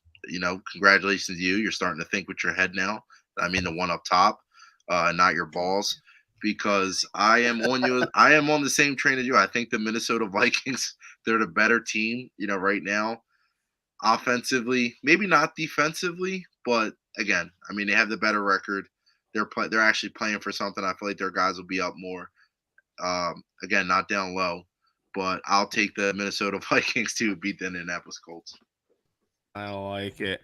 Tom, give me something. Yeah, unfortunately, I'm on the same page.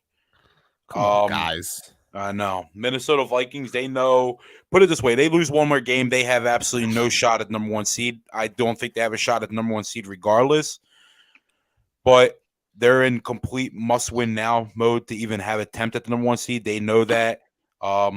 They're trying to. They're going to host a playoff game regardless. They're going to host a wild card round. But again, Minnesota's in must-win now mode to try to. I repeat it again, to try to get the number 1 seed. I do think Minnesota wins by double digits. I think they're just a clear-cut better team. Well, there's no harm in all of us being in harmony once in a while, right? But yeah, I'm glad. Again, 2 games in a row, we're all on the same page. I don't know if that's happened at any other point in this podcast, but all right. So what was I wanted to move on to. We have Broncos. I'm sorry. We have Derek. Real quick, do you have the shit bowl, toilet bowl game of the week? You know Or what? is that automatically locked into the Broncos? Well, knows I don't know who the Broncos play. Oh my God, that's a putrid game.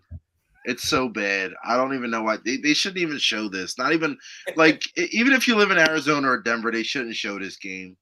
It's a sin. I mean, when Kyler Murray is not in the game, he's out. For the rest of the year. This is how much faith they have in the Denver Broncos. Denver's home. Number one, they have the advantage of the crowd as well as the high altitude. And they have the advantage of incomplete. We all know that on third down. And they're only a 3-point favorite. So that means that, you start off 0-0. I used to be a gambling guy. So when the bettors make lines, they go 0-0. They usually give the home field team 3 points right off the rip. So they get 3 points. So they're basically just saying that Denver is getting the 3 points not because they're a better team, but because they're home. This That's just baffling to me. This is what Russell Wilson has come to. It's a shame. Russ is out. Yeah, Russ is out.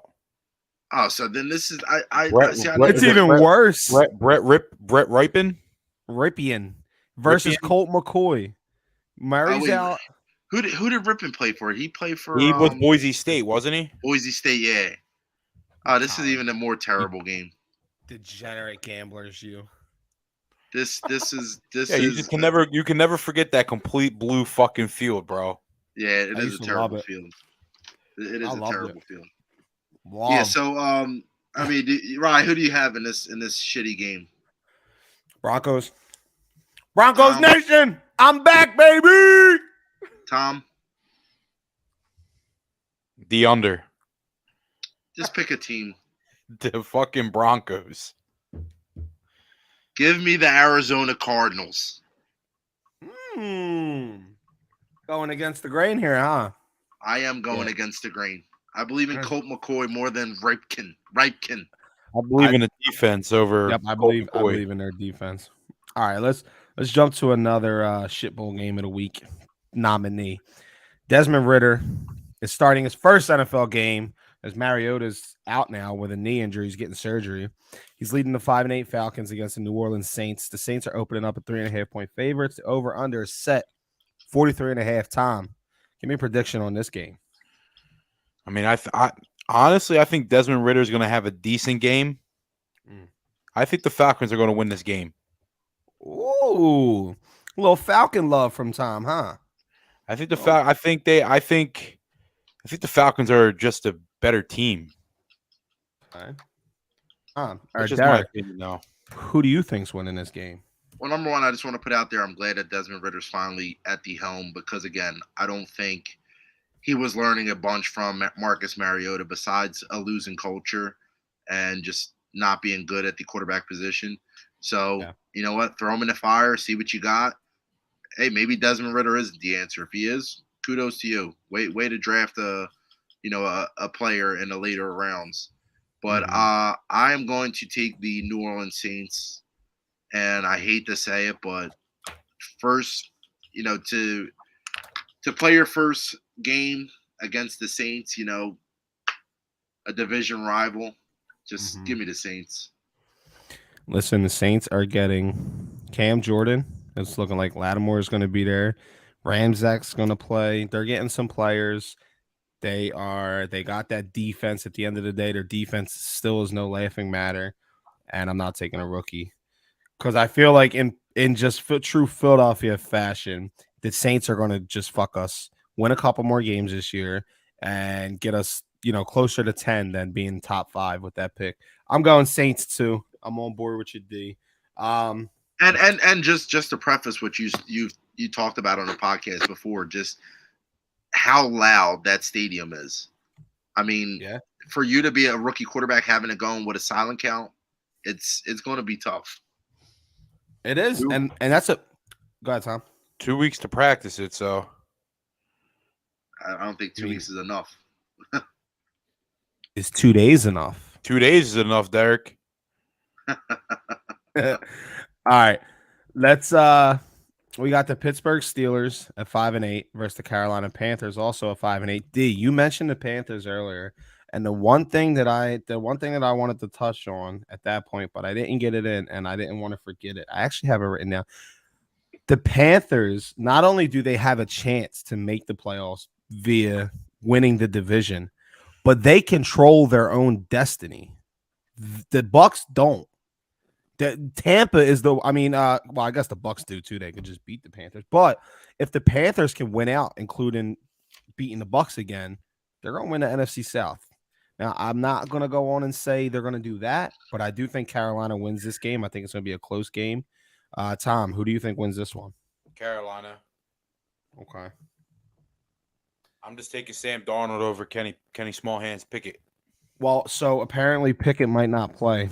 And the Steelers wide receivers, it came out on ESPN that the Steelers wide receivers There was a report that if Pickett was not to play, they don't want Mitch Trubisky playing. They would rather have Mason Rudolph. Who's a complete disaster. You know how bad you got to be to have people come out and publicly say, I'd rather have Mason Rudolph? Yeah, it's wild. D, who do you got in this game? Steelers, Panthers. I'm going to tell you why I'm going to pick the Carolina Panthers. Because they don't have a player who just went down the field 98 yards and won a meaningless game. They're going to win because they got rid of Baker. Exactly. That's exactly why they're going to win. Just like they have been winning without him. It is true. That is true. Tom. Since he's left, I believe they've been 4-1 or 5-1, something like that. Quote me if I'm wrong.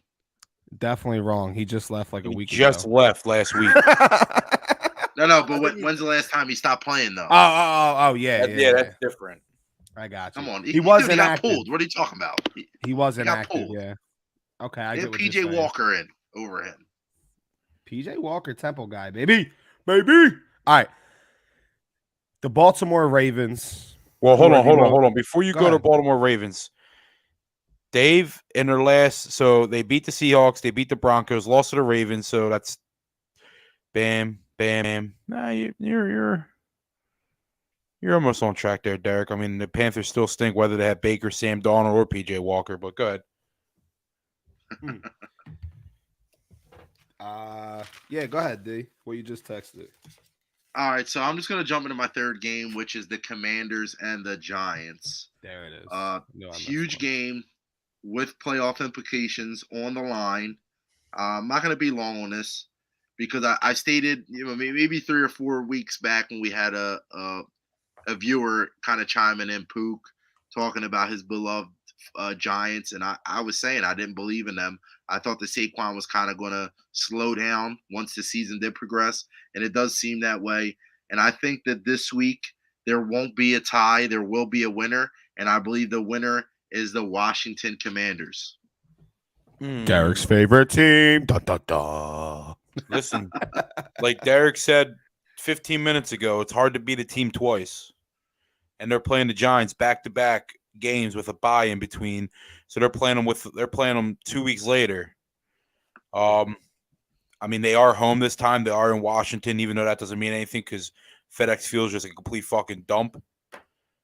But it is primetime football. It is Sunday night. Is it Sunday night? Yeah, Sunday night football. Primetime under the lights. Washington's -4.5. They need to win to stay in playoff position. I mean, so do the Giants. Boy, Carson Wentz is QB2 now. Obviously, he won't see the game, but he is QB2. You all know that. I mean, Washington's the better team, and the biggest thing, if I'm not mistaken, the biggest thing for the Commanders is Chase Young. He back? I'm gonna go on the whim and say he's 100% playing this week. He was gonna play 2 weeks ago, but did he play? He didn't play against the Giants. I think they ruled him out last minute, didn't they? Yeah, I believe they did. And then now he's got another week. He had another week off. If Washington gets Chase Young back, they're going to win the game regardless. But that's just going to make it a lot easier for them. Obviously, they couldn't stop Brandon Graham. 0 shot. They're going to be able to contain Chase Young. All right. If he's back, I think that's a big thing for Washington. But I thought Washington should have beat the shit out of New York last time, and they didn't. They tied, and New York's coming off getting their ass whooped. I have no reason to pick the Giants, but I'm going to do it. It's just a gut feeling. I feel the Giants beat the Commanders. This is another one where I got to stay on the opposite side of you guys and continue to be aggressive. But most importantly, I think that they're going to win. I do. All right, we got the Kansas City Chiefs at 10-3 facing the Houston Texans at 1-11-1. And I think this question should just be: does anybody want to go out and pick the Houston Texans? Anybody? Crickets. All right, so we're all going to be with the Chiefs. Anybody got anything on this game? Chiefs are going to cover the spread. What's the spread? 14. Ooh. Wait. How is the Chiefs spread lower than the Cowboys spread against the Are the Texans? Chiefs at home? I think they're in Houston. That's why then. Remember, I told you they get the 3 points automatically. They're in Houston. Yeah. So if they were in KC, they would probably be 17.5 point underdogs. All right. I'm picking up what you're putting down. All right. Let's we already covered Cardinals, Broncos. We got two last games. We got the Patriots and the Raiders. Patriots are 7-6. Raiders are 5-8. And Derek, I'm coming to you first because even though you've abandoned them for the same record, Jacksonville Jaguars, the Raiders were still your initial team. How do you feel about this game? You know what? And I'm gonna ride with the Raiders this week. I hate to do it because I feel like they always lose at the end of games. And at this point, I'm kind of thinking that they're losing for a draft pick at this point. But as just competitors, like let's just take off everything, contracts and all the money you're making. These guys were competitors, at one point in time, and I believe they still are. So they still want to win games. Even though you have a shitty record at the end of the year, they still want to, the New England Patriots, they're a team that's right, they're right on the edge of playoff, of playoff, being a playoff bound teams. Wouldn't it be nice to beat them and keep them out of the playoffs? To be like we were the team that beat Bill Belichick and kept them out of the playoffs. So I think the Raiders, and they have to build off of something. So let this be a game that they win, which I think they do. And this is the game that, hopefully they build off of and they win a couple more games towards the end of the year. Okay. All right. I like it. Tom, who are you taking? Unfortunately, again, I'm in favor with Derek. I'm like, I just don't think. I mean, come on. Mac Jones has 2,200 yards, 7 touchdowns, and 8 interceptions.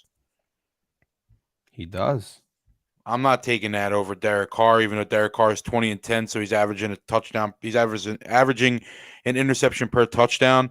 But I'm going with the hottest running in football right now, and Josh Jacobs. I'm going with you think it's Justin Jefferson. I'm on verge with it, but I also think Devontae Adams is toe for toe with Justin Jefferson right now. With the best receiver in football. So I'm just going with Josh Jacobs, Devontae Adams, and I'm taking the Raiders. I think that you might be underestimating your fantasy football running back, Ramondre Stevenson, Tom. I hope I am, brother. I think that he's going to have a big game. I don't like the Raiders defense at all. I'm going New England. I hate Mac Jones. I hate Bailey Zappi. I think that their quarterbacks stink, but Vegas has just left a bad taste in my mouth one too many times, and I'm not going to back them. Not right now. Maybe next week. All right. The Los Angeles Rams, 4-9 on Monday night, are taking on and Tom, I'm coming to you first because your boy Baker. Wait, did we pick the Baltimore game? Baltimore game? Who did I pick? Hear it? No, you were going to talk about the Baltimore game. Oh, but, yeah, somebody. Yeah, Derek decided to talk about his. Yeah. All right, let's hit that then. The Baltimore Ravens at 9-4 traveling to Cleveland at 5-8 to battle the Browns in what seems like a must-win game for both squads. Opening odds, Cleveland's actually favored by 2.5. Over under 38.5. D, I'm coming to you first on this game. So I have two things. I am going to take the Cleveland Browns just because I think they are, the Ravens' identity was Lamar Jackson, and they'll continue to see this once the season progresses. And maybe this is what maybe gets him a contract, not being there and them just falling. So I think they win, and I think a good, if you want to sprinkle a little cheddar on it, is the over. Ooh. Interesting. Tom, what you got? I do think Cleveland wins. I don't know about the over so much. I mean, I'm definitely not going to go against Derek with that. I just think the Baltimore Ravens offense was struggling with Lamar. I don't think it's getting any better with Huntley or Anthony Brown. I think is that his name? QB2 or Q. Mark Andrews has. I mean, right now it's time to put Mark Andrews on a milk carton because the guy has disappeared since he got back from his injury. I think Cleveland wins, and it's only going to help my Bengals. Oh my god! All right. Can I just say the most hilarious thing that has happened is that Mark Andrews thing. After we had the argument of who was the best, and I believe we put him at number 2, if I wasn't mistaken, He over fell off. Kelsey. He's dropping passes like just terrible. Looks like shit. Yeah, it's bad.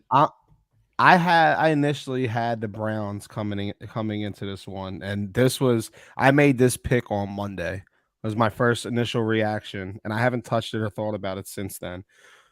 But I have read a lot about Deshaun Watson. I think that dude is either he's bad or it's just. I mean, I understand he's been off for fucking 2 years almost, but I don't know if this is the one that gets him right because that Ravens defense is legit. I'm going Baltimore.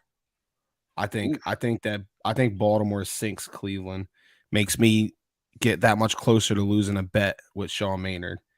In true Baltimore's, as soon as I count them out, they're gonna come back and win. I'm telling you. What's Baltimore's pass defense ranked? Because I know the rush defense is very, very good. Our rush defense is number 7. So that even fell because it was second a couple weeks ago.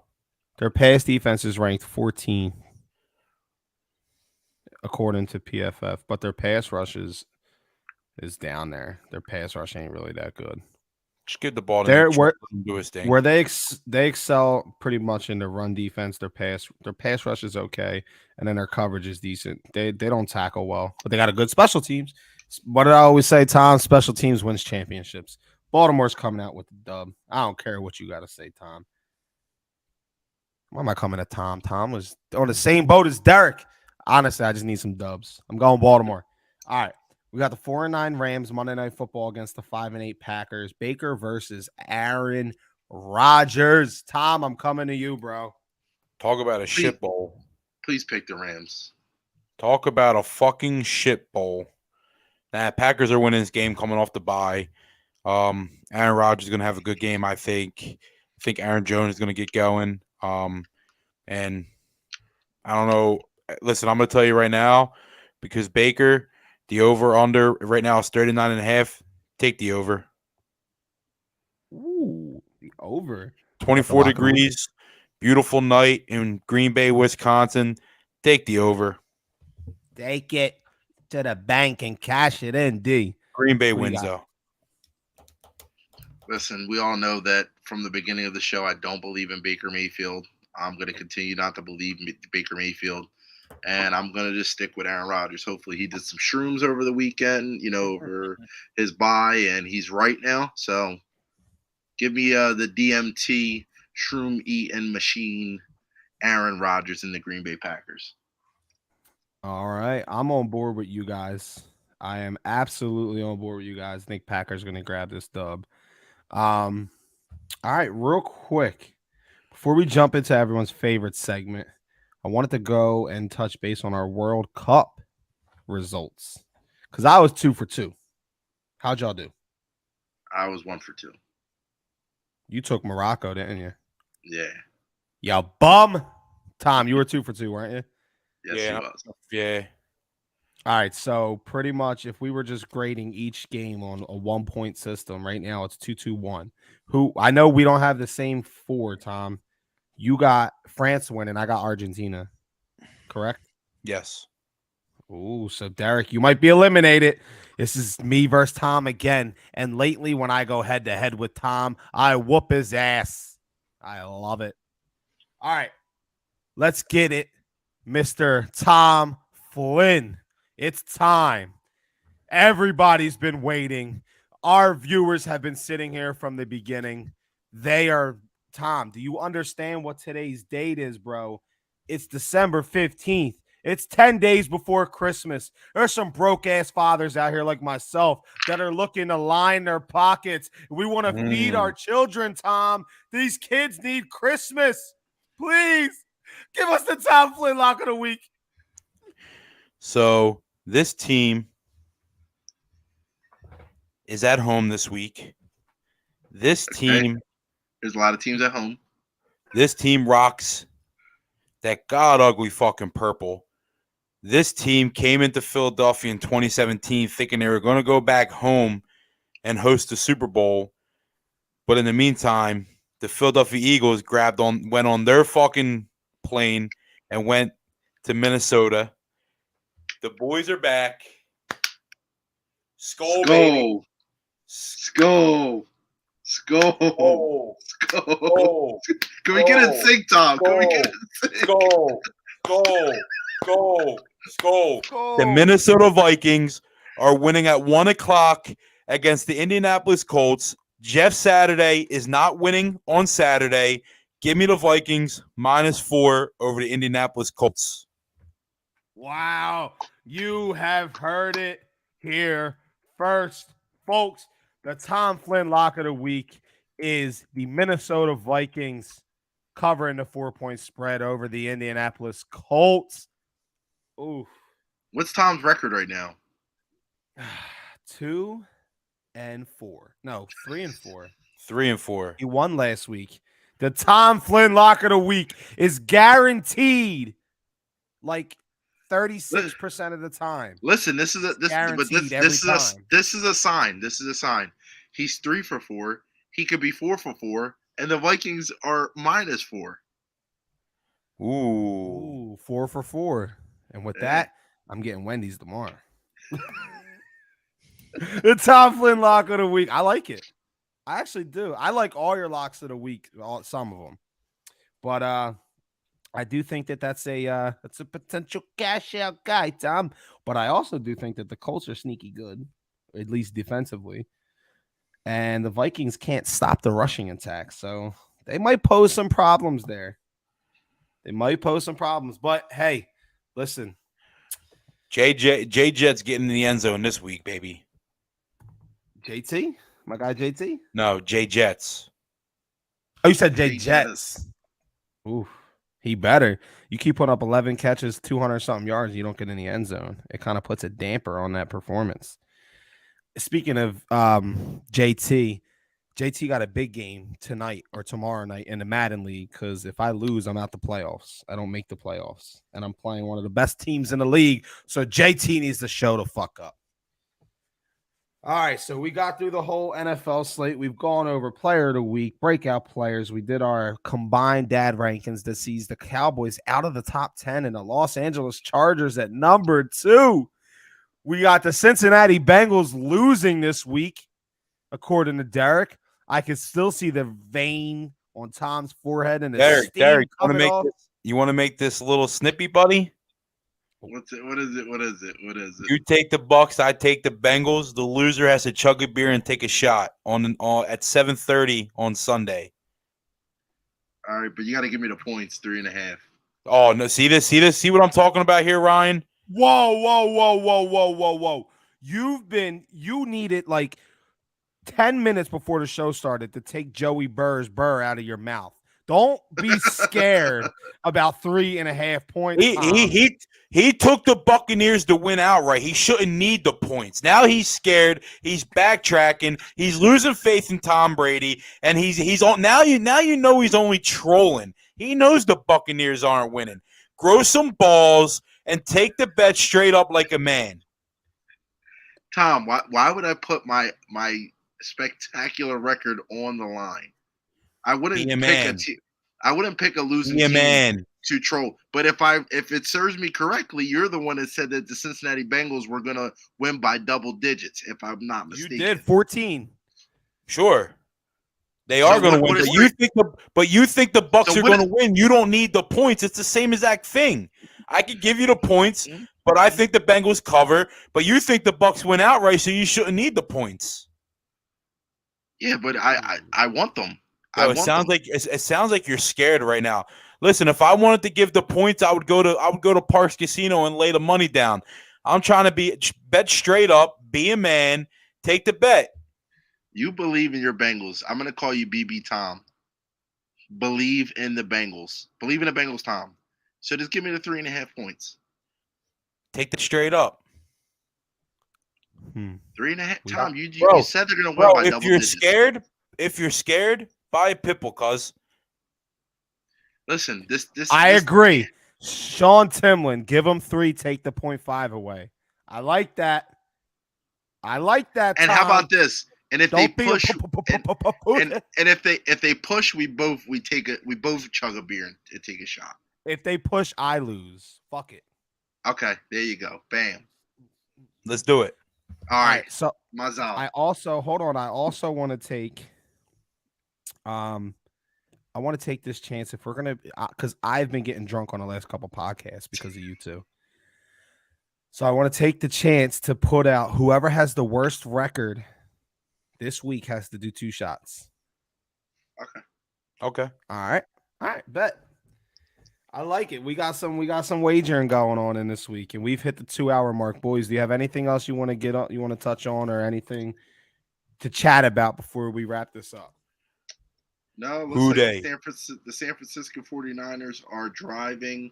But on that note, I want to kind of catch the last of this game. So again, I just want to say I appreciate everybody for tuning in. If you stuck around, like, comment, share, subscribe on all platforms. We even have a TikTok now, so go on there, Philthy Dad Pod, and we also have Philthy Dad Golf on TikTok as well. We're gonna get those videos rolling once we kind of hit the course again. It's been cold. We try to get out there a couple times, but it's just been too cold. So, and these damn frost delays are killing us. So once it gets nicer, we get back. We're gonna get those videos going, and bring you guys more content. We're just gonna keep on pushing out the content for you guys.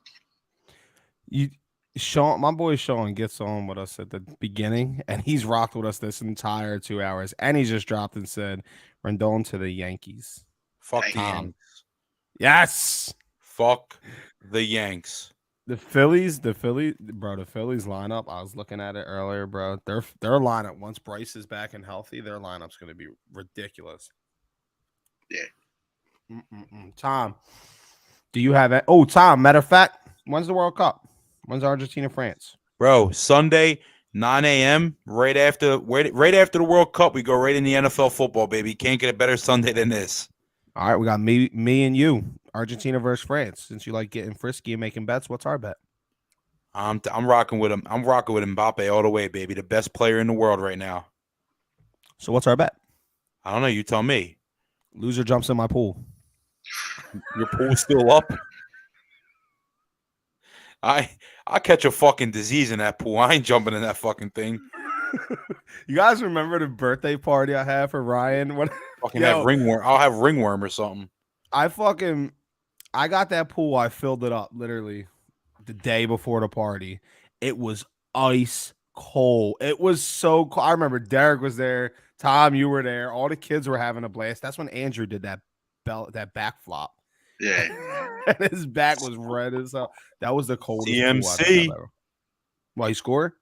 Yeah, well, Derek, they weren't really driving. They fucking Homer fumbled the ball on like their own 20-yard line.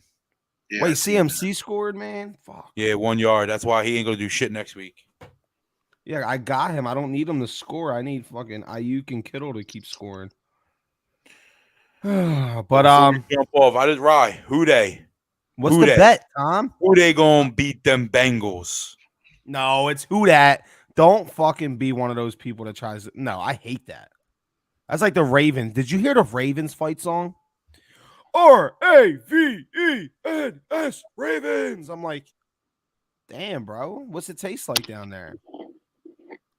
Is that not some bullshit? Knocking off our shit. Fuck out of here. Tom, what's the bet? It's like the JETS Jets. Fuck them. We need a bet. We're gonna come up with a bet, me and you, Tom, for Sunday's show. Argentina versus France. All right, and with that, I want to thank Sean. I appreciate you, bro. I see the little one up there. I know that's you still with us, rocking with us this whole time. I do appreciate you, bro, every single time. Bro, is it the Bengals is who they?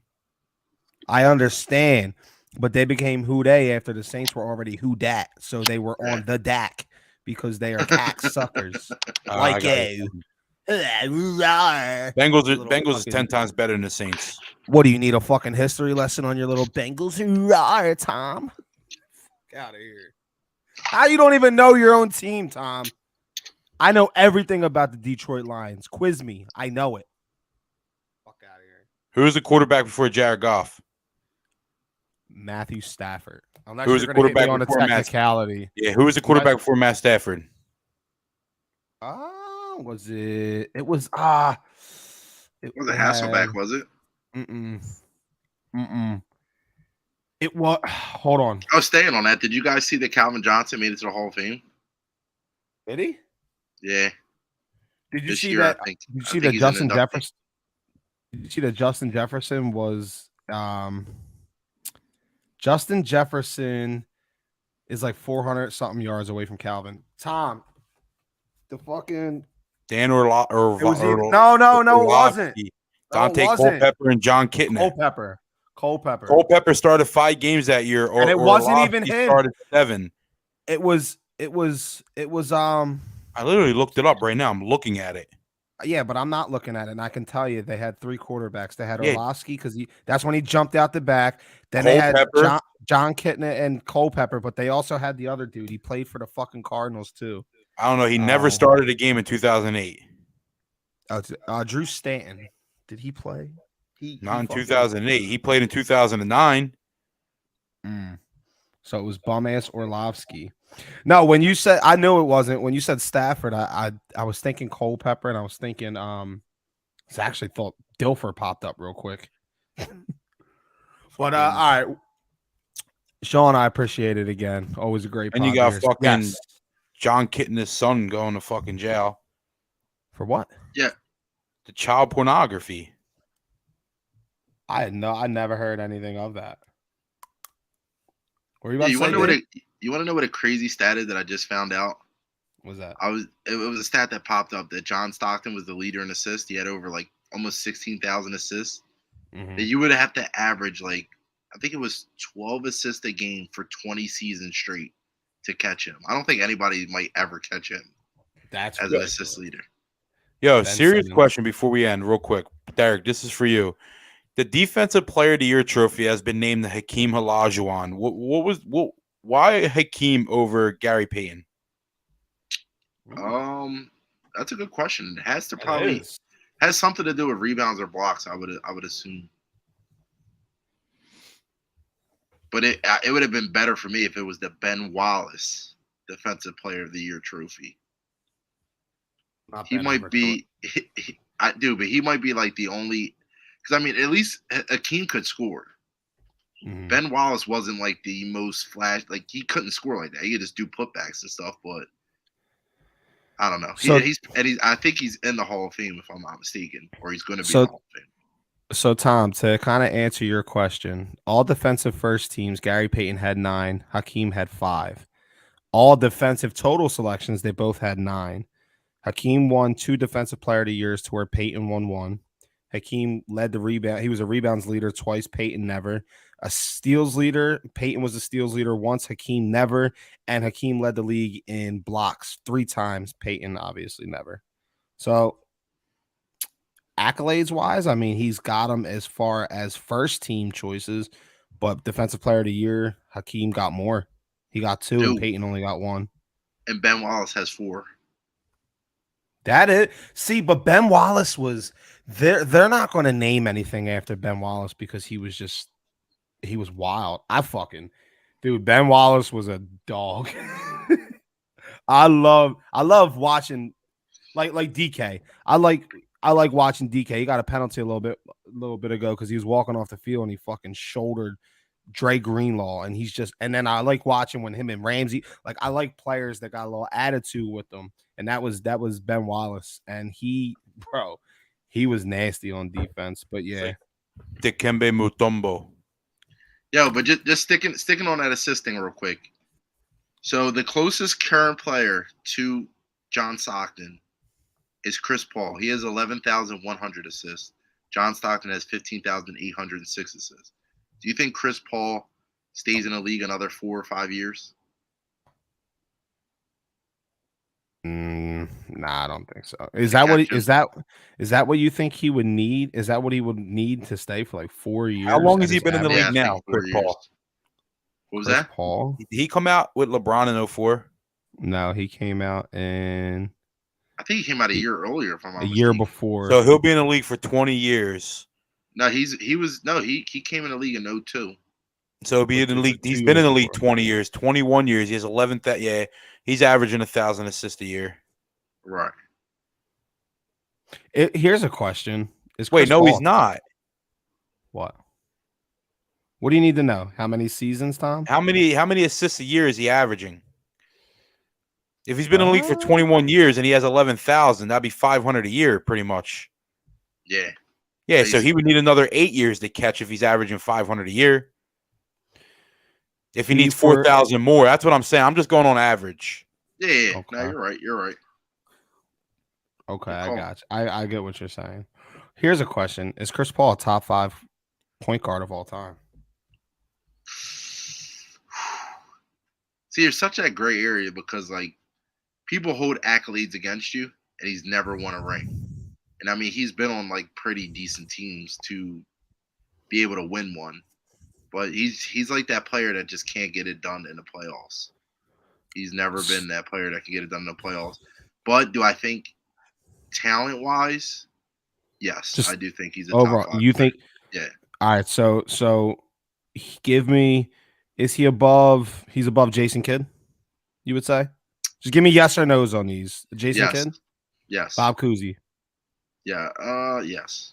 Steve Nash. I'm gonna go yes. All right. John Stockton. No. All right. Isaiah Thomas. No. Okay. Jerry West. No. Well, you definitely just talked him out of your top 5. I can guarantee you that. Steph Curry. Never Magic. Steph Curry. No. Fuck no. Oscar Robertson, who's widely regarded as the second best point guard of all time.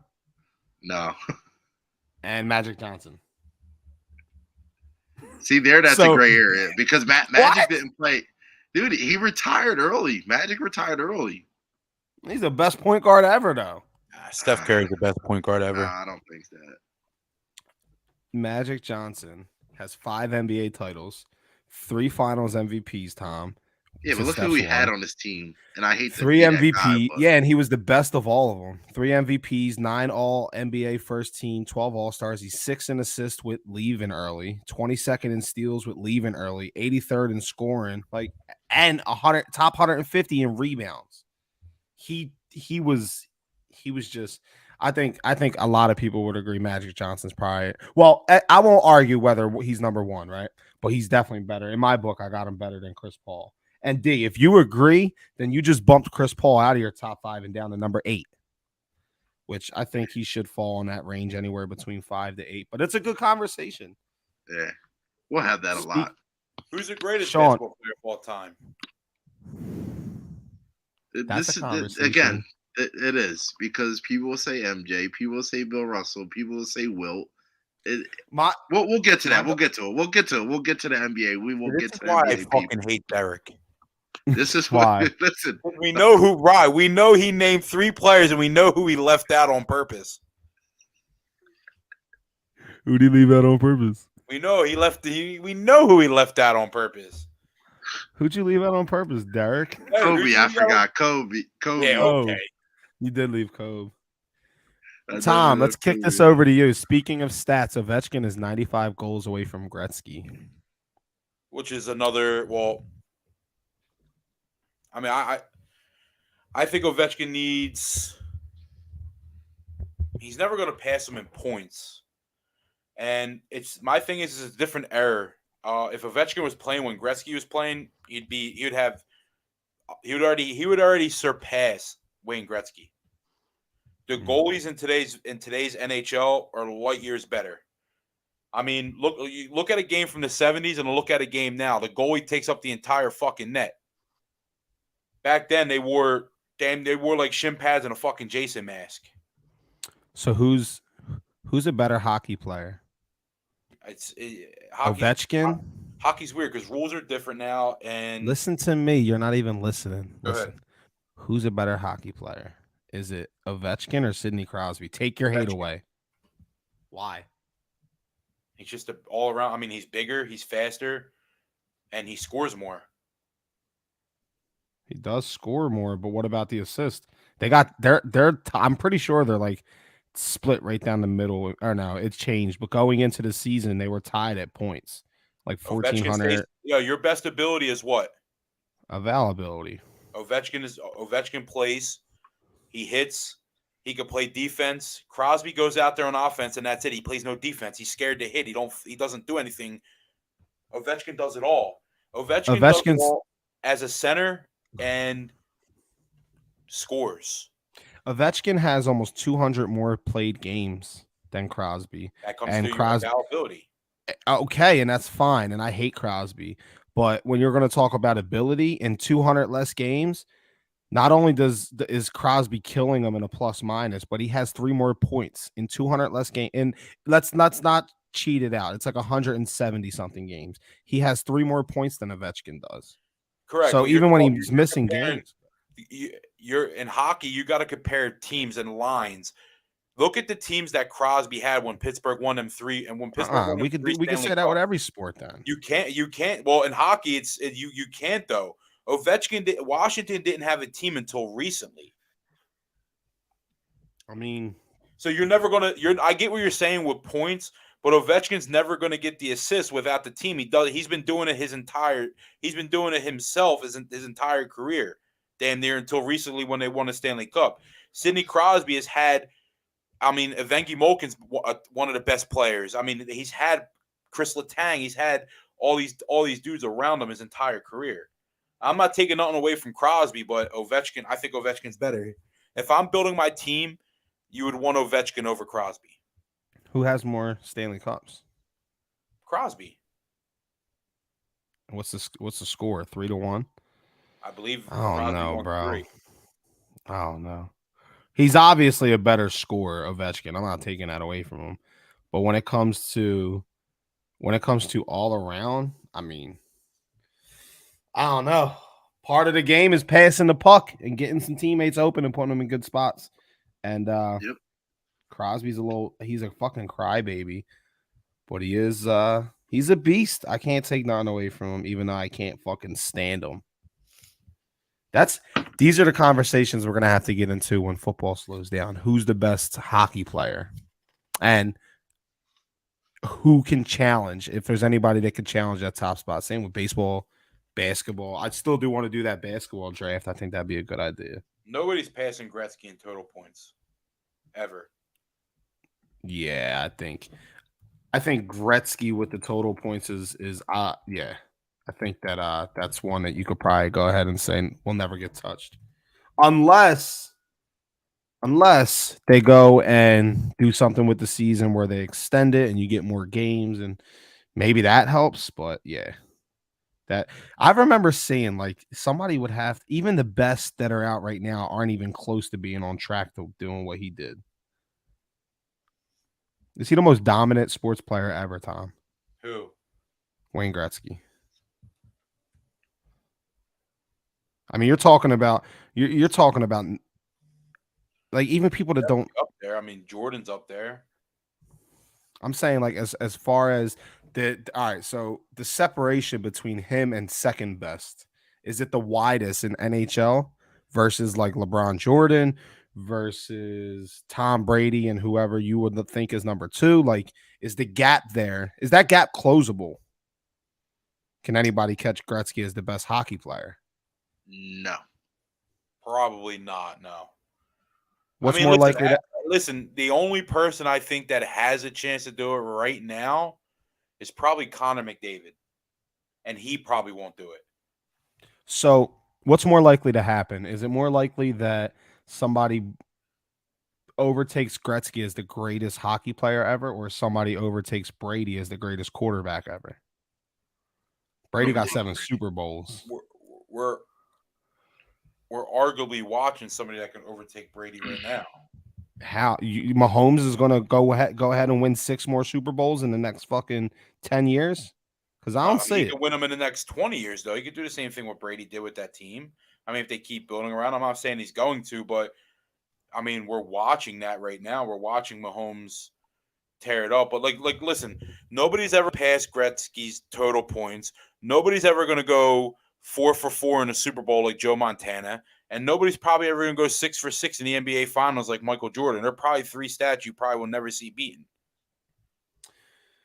I hate the ring talk when it's LeBron versus Jordan and people just go back to the rings, because then it's such a, because like when you try to argue with people LeBron versus Jordan, the people that are on Jordan's side, it's like they just got this. All I got to do is say rings and the conversation's over. And it's like, well, if that's the case, then fuck it, I'll drop LeBron and pick up Bill Russell. Now it's not Michael Jordan, it's Bill Russell. He's the best player ever. Yeah, see, But, it's so hard to do the the game where you try to pick who is the best in each sport, because like Tom was alluding to earlier, that it seems like the net has shrunk in hockey, as to where in golf per se, Tiger, Jack Nicklaus that was kind of all just raw talent back in the day. They didn't have the technology we have to, alter shots, to alter, our game the way that these athletes are able to, and become more athletic, have better nutrition. Like, Babe Ruth was smoking cigarettes and guys are smoking cigars at halftime in the NFL. So they were basically just raw, like they were raw talent. They were all just good at what they were. They practiced a lot, but again, they didn't spend $1 million on their body like LeBron did. Can you imagine if some of the players back in the day had the ability, even with golf, the technology they have with certain clubs and stuff now, if they would have had that and not playing with wooden clubs, who knows what, Jack Nicklaus would have done now, or Tiger would have did back then.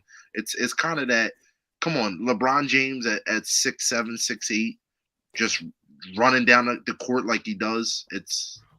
And that's what people, I hate arguing with old heads on basketball, because it's, LeBron wouldn't last in the 90s. Like, dog, He the would bully dude the is 90s. a fucking freight train.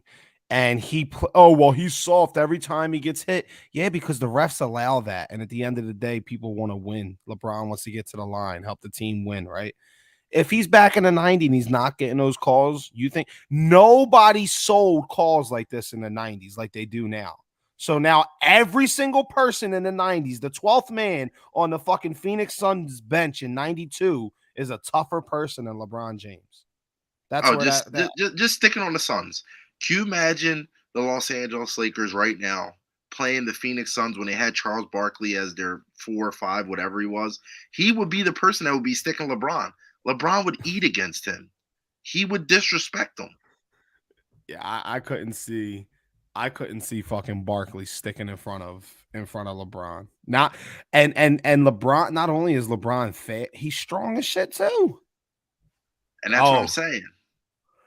Sean, do you think that Barkley is guarding LeBron? Now, again, this isn't just guarding this player is not just us kicking it to LeBron in the post and saying go to work. This is up and down the court. This is in transition. This is at the 3-point line. This is getting set off screens. Go ahead, Tom. And make that a non-biased answer, Sean, because I know how much you hate LeBron. No, and this is even a thing that I have to say. Look at Magic in his prime. All right, he was whatever he was, 6'6", 6'7". They always give you a couple inches in the NBA too. But do you think that Magic Johnson will be able to stick LeBron? Like, LeBron is a freight train compared to him if you put them side by side. That would be so tough. I don't know. That'd be a good matchup. We could talk about this another time, because this is something that could just keep going on and going on. Mm-hmm. I do want to see, Sean. Let's touch base on this when we jump back on. Jump on with us Sunday, and our Sunday shows, we tend to get a lot more live viewers, and this is something that could kick up a conversation, because I got a lot of guys that like to talk this basketball shit. But no, I do not believe that Charles Barkley, Sir Charles, is guarding LeBron in the post where it's just post one-on-one matchup. Sure, Chuck will fucking eat. But he also got to run up and down the court. He got to fucking guard him at the line. There's going to be teammates setting screens. Like, nah, I don't see it happening. But with that, Thank you, everybody, for joining. We're going to go ahead and cut it now. It's almost 10 o'clock. We will be back Sunday, 7:30 p.m. Eastern Standard Time. Same time as always. The guy that got shut down by JJ Barea.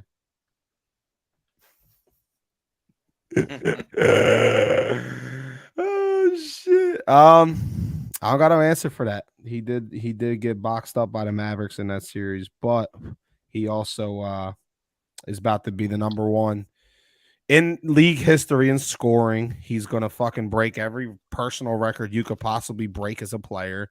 He's gonna be top 5 in like every category, or top 10 at least, in rebounds and assists, and he's a fucking small forward. So you take the good with the bad, right? But thank you, everybody, for joining. Catch us Sunday, 7:30, when we're recapping the NFL slate, and maybe we get into a little bit more basketball. We will catch you guys then. Thank you, and peace out.